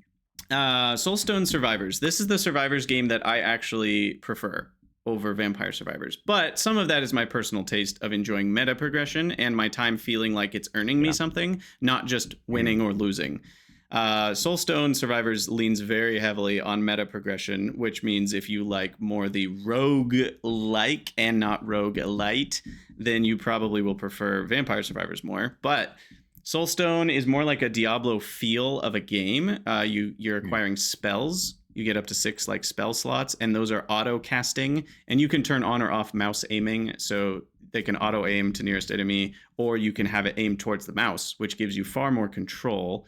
And the amount of like attack area and multicasting is a thing, and attack speed that you all stack together. Eventually, you're like, your avalanche wave is literally bigger than the screen as far as the size. So it gets absurd really fast to the point where they need to add an opacity slider for the effects so that you can dial it down so you can actually see what's going on, which is nice that they did it. More games need that, right? But it's cool. It's cool in the sense that you feel godlike, but the run still only maybe lasts like 20 minutes or 30 minutes, and then you get your meta currencies, upgrade stuff, level up stuff, craft new weapons with the resources, yada yada. But it's really fun. I've gone back to the game 3 or 4 times by now, and they keep adding more, and it's always a good time. It's on my wish list. I haven't bought it, but it's on my wish list. Yeah, it's fun. It's very it's the power fantasy, you just feel really powerful. Unlike and other games, they're like, oh, we'll give you 4% damage, like Deep Rock Galactic Survivors. Okay, 4% damage, that's basically nothing. This game, like the basic one, is like, no, it gives you way more. It's like, oh, 30% more attack area if you get the rare attack card, and you're like, oh my gosh, that's like, after I get 10 of those, now my attacks have 4 times the area. Yep, that's accurate. It's awesome. Gotcha. Power fantasy, understood. Yes. I got Walkabout Mini Golf as my first VR game. Someone had an extra headset and I'm borrowing it. And it is crazy to me how much that game feels like actually playing mini golf in real life. Oh. And I love mini golf in real life. And it's so fun. And fair. I played it multiplayer with the same group, Baldur's Gate 3 group. And it's like you're hanging out with people because the audio where they're standing like comes in your ears different amounts. So like if you're facing, like if they're to your left, they're coming in like your left ear, and so it actually sounds like you're in real space with these people. And they've got like a talking head and their little putter that they're waving around, and it's I don't know, it's hard to describe, but it felt like playing mini golf with real friends, and it was really fun. As far as the nausea piece, you can go into flight mode if you hold like the up button. You literally hold the little controller straight up in the air and hit the arrow key, and it's like you're like Superman flying away. It's really funny. But the moment it starts moving your VR headset in real 3D space, it like smoothly up, I had that exact feeling you were talking about. There it is, the nausea. Where like my stomach like got left behind. Yeah. And It's that lurch when two things don't agree. Your eyes said one thing, your inner ear said another, and it's drastic. It was like instant. Like more than a roller coaster that spins you in circles instant. It was crazy. I'd never experienced a feeling like it in my life. And I think you can get adapted to it, but it was a crazy feeling. Most of the movement you do in the game is like you like jump to spots, so it doesn't like instant jump, not like literally jump. So the way I describe it, it's for me at least, like the thing moves and my inner ear expects something that doesn't happen. And so my body tries to get that experience to happen, but it doesn't have any tools to do so. And so it's a lurch as my body says, no, you should be turning, and it's not. And I'm like, it's just crazy to me though, that our brain can generate those physical sensations from what is only a visual stimulus. Literally just my eyeballs seeing this thing created a physical feeling of something that doesn't exist. It was mind-blowing. Wild. It is wild. I suggest everyone at least have that experience just so that you know what we're talking about. Yeah. Anyways. All right. So to keep rolling, just finish out a couple here. We already talked about Hollow Knight and Silksong. I loved Silksong. I beat the whole thing. Oh, wow. Okay. The whole thing. I didn't 100% it, but I did beat the whole thing, which you know what I mean. If you've threaded the needle. I did. Yeah, I did. Because what you said here was they nailed it. Mm-hmm. Yeah. Stop. Pun right there. Well, in Silksong, you have a needle, literally, not a nail. That's as far as your weapon. Okay. I didn't know if you did. I mean, I've run into Hornet in Hollow Knight, so I'm familiar with. Yes, exactly. That character. Exactly. But the flavor of the game, the vibe of the game, the feel, like 11 out of 10. I don't think that game is the kind of game that like I'll keep coming back to because that's just not my genre. But like as far as Metroidvanias go, Silksong is 11 out of 10 for me. Such a great game. Lots of issues, but like, we already talked about some of them. Then I'm just gonna blast through these last two. Hades 2. I played Hades 2. I never played Hades 1. Couldn't get into it for whatever reason. I maybe could now because I have more experience with roguelikes. I really enjoyed Hades 2. I didn't beat it. I got like 20 hours in, and I loved all 20 hours, and I highly recommend it. I will probably play it again at some point. The combat feels really tight. The upgrades are fun. It's fun to try to find synergies. The story is actually interesting. I actually care about reading what the people are saying, which I often don't. so that was fair. And what's fun about Hades is it wraps the story into the rogue-like loop. Like every time you come back, characters have new things to say, and that makes it more interesting than just like I get an upgrade. That's fair. I played a little bit of Hades 1 on the Switch. It seemed fun. Like it was interesting. But I can't sit on a couch and play video games for very long. Like even playing as much Tears of the Kingdom as I did was kind of like, I need to go clean my something or other. Exactly. Part of my house needs to get tended to. All right, what else you got? So wrapping it up too, I played Alan Wake for the first time, and that's an ancient game. God, does that character have to stumble every time I hit the run key and then move? Like literally, I want you to go back and play this game if you haven't, and understand the fact that if you are standing there, you press the run key, nothing happens because you haven't moved yet, but then you move, the first thing the character does is to nearly fall over. Like, that's has to put his hand in the ground in order to not. And it's so disorienting to me, and it's terrible. Like, oh, but he's a writer. He's got the pads on his elbows. That's very, very scholarly. He doesn't know how to do anything. That man can wield firearms better than I can. Don't tell me he can't run and not nearly fall over. Okay. That being said, sorry, I had to get that out. It's been in my soul. Clearly, it harmed you. I have not beaten the game. The writing is great. The themes seem interesting. I'm gonna finish the game at some point. Maybe I'm gonna watch it because it's there was a couple of parts of the game where I just was getting frustrated with I can't see what's happening on the screen. Sure. There's like stuff rippling, and I'm like, okay, whatever. It's like I can see the artistic vision. It didn't sit well with me, but like the rest of it is fine. Like I Yeah, want to know what happens at the end. Like I want to know because sure. it's actually really it does a good job of being mysterious enough to get you invested. And so you want to see what is actually going on in this crazy town, right? Right. Whatever. Yeah, maybe So, someday I'll play it. It's in my library too. Never touched it. and evidently it shares like a world with obviously Alan Wake 2, but also something else called Control. Like they're Uh, the same universe. Interesting. Oh, yeah, right. And then Mindustry. This was a game that Uh-huh. my son loves and keeps trying to get me to play, and I keep trying to, and my Factorio brain disagrees with Mindustry just enough that it's hard for me to really like adapt to it. But it's a Yeah. great little game. It is a Yeah. gem. It's like a tower Um, defense meets slightly different, like if Factorio had been designed but in an alternate universe. It's yes, kind of like, yeah, yeah. and it's such a passion project. Like there is so much that has been put into this game because they love the idea of this game. I just wish I could tell apart the different buildings because they're all basically like symmetric gray thing, They're all and square none of with the art on top of square. and it's Yeah. like I don't know what that is. Oh, that's my silicon smelter. Oh no, wait a second, that's my belt router. No, wait, actually, it's whatever. Yeah, it's pretty great. Yeah, it's But you beyond have that, to it's great. learn. It's like, but hey, you were talking about ASCII for Dwarf Fortress, so maybe it's a little bit of Yes, a well, and that one had a story for Ministry. It's yeah. like there are things shoot bullet. You put bullet on thing at fast speed. Make Yeah, it dead. Then you win. Some go up. exactly. That's the plot.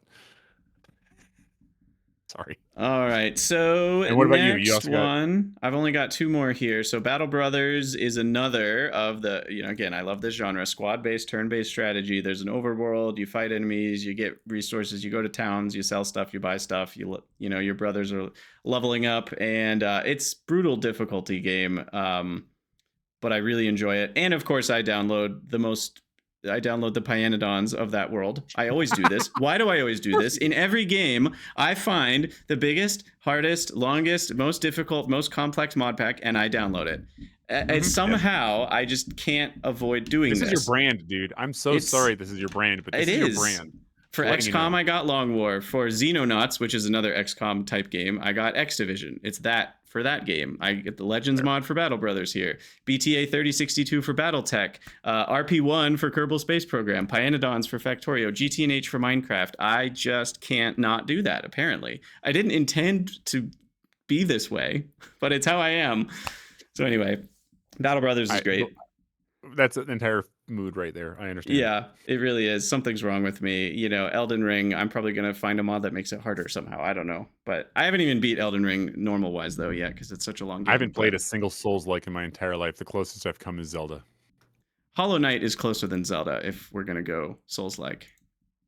Really? Yeah. I mean, it's The bosses, there's the difference of like the 3D nature versus not 3D nature, but Hollow Knight is a Souls-like in the sense that you have respawn points, enemies drop currency, you farm enemies, you need to do runbacks from your respawn points to fight hard bosses. Huh, Like there's a fair. lot more in common with Okay, Hollow Knight there. okay. Well, I mean, I haven't played it, so I guess you're right. I was thinking more of like I have to be super, super razor thin timing versus this boss. I was thinking of like the Lionels in particular. Yeah. But anyways, sorry.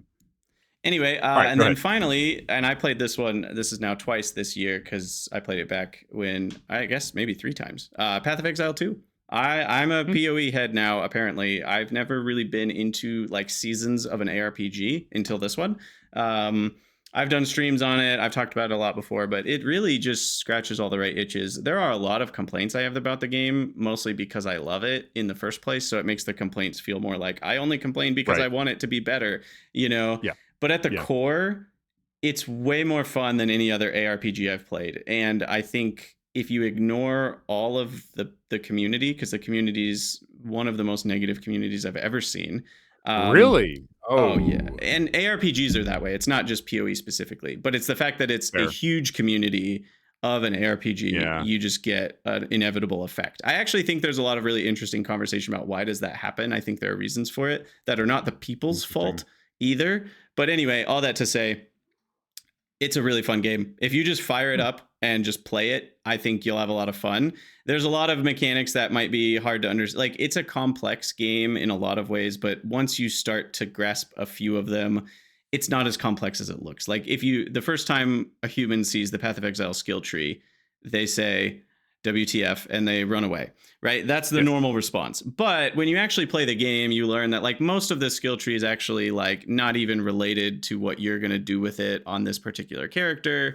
And you only get one skill point at a time, and the options are very limited at first, and you just slowly move your way. And you look at a few extra skills here and there, and all of a sudden you're like, I actually understand a lot of this skill tree. I don't know what all the nodes do, but there's a search function. And if I'm looking for more immobilization buildup effect, I can just type that into the search function, and now I know where those nodes are on the tree. So it's not as scary as, it's not like a skill tree that's 1,500 nodes.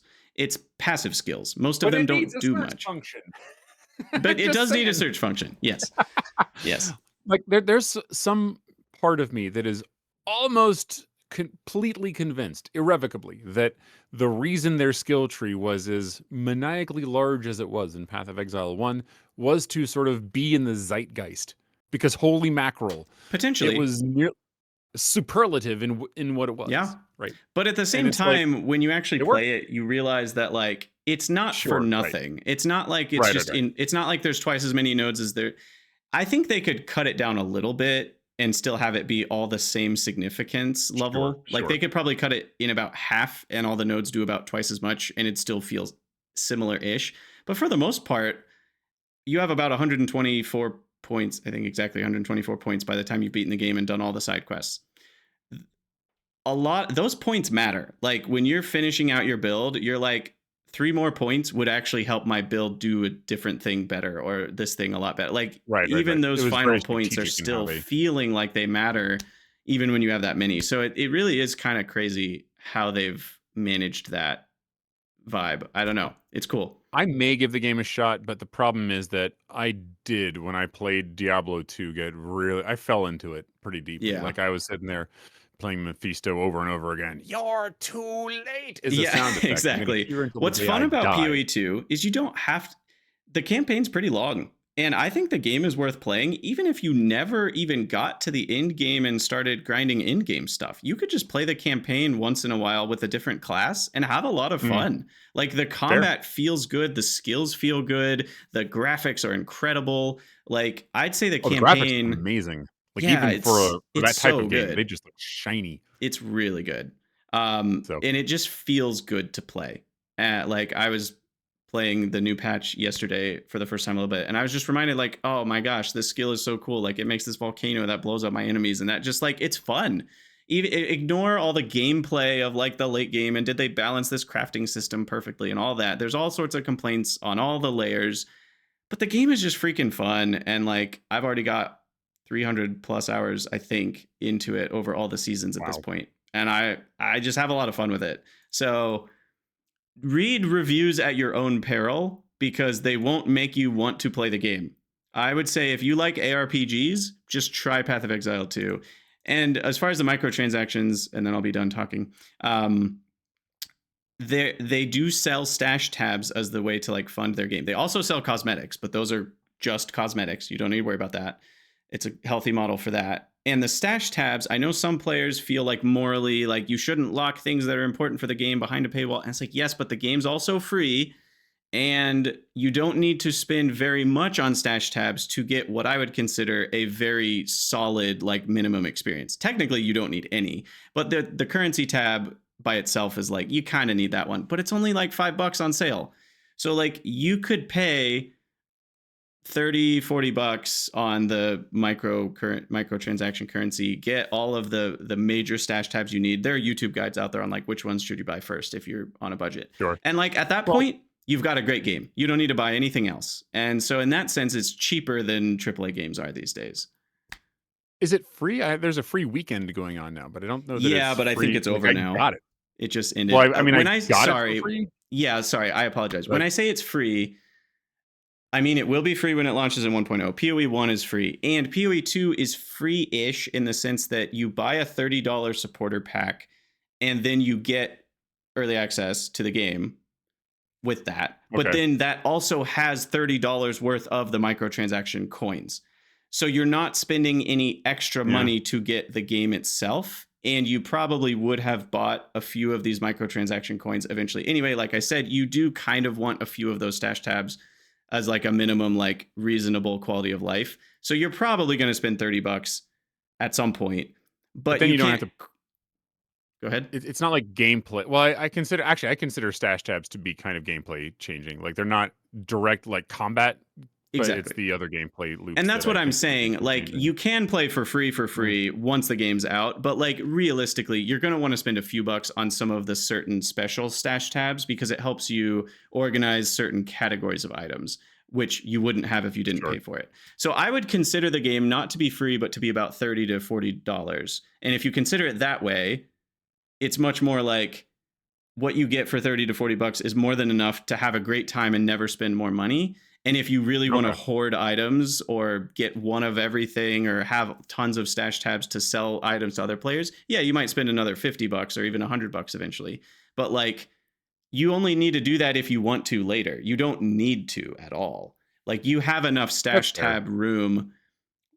Again, if you buy a couple of the unique stash tabs, you're going to have enough room to play the game, play the campaign, even play into the end game without any issues. So, Okay. Well, fair. Yeah, I yeah. mean that's fine. And I have thoughts on microtransactions, but classically this is one that's cited as not being the worst with microtransactions. Yeah. But I have no judgments as I have not actually played the game. So, Yeah, but it's yeah, it's no, I a it's mean, a weird one where it's like I'd rather have the games as a service input that they're doing because they add real content to their games consistently. It's not like they're just mm, releasing a new season. They're like actually dropping basically like a free DLC every 4 months for Path of Exile yeah, 1 still. And so I'd rather have that and then know that like, yeah, you'll probably spend 70 or maybe 100 or maybe 150 bucks over the course of years on stash tabs. But like, I'd rather have that along with all the new content than a DLC that they're charging for every time. yeah. I mean, and that's the other to just touch for a quick second because we are over time by a lot actually. Holy mackerel, almost an hour over time. The RimWorld, I never actually got past the basic thing because all of the DLC for RimWorld is very expensive, and I just Right. can't. I cannot afford it. So, Yeah. yeah, and the fact that it's Anyway, free is good. But yeah, yeah, so that's Path of Exile 2. Highly recommend playing it. There's usually a free weekend when the new leagues launch, which was just now. So now that's over. But there will probably be one again next time. And cool. then All did you right. have any more games you wanted to hit on?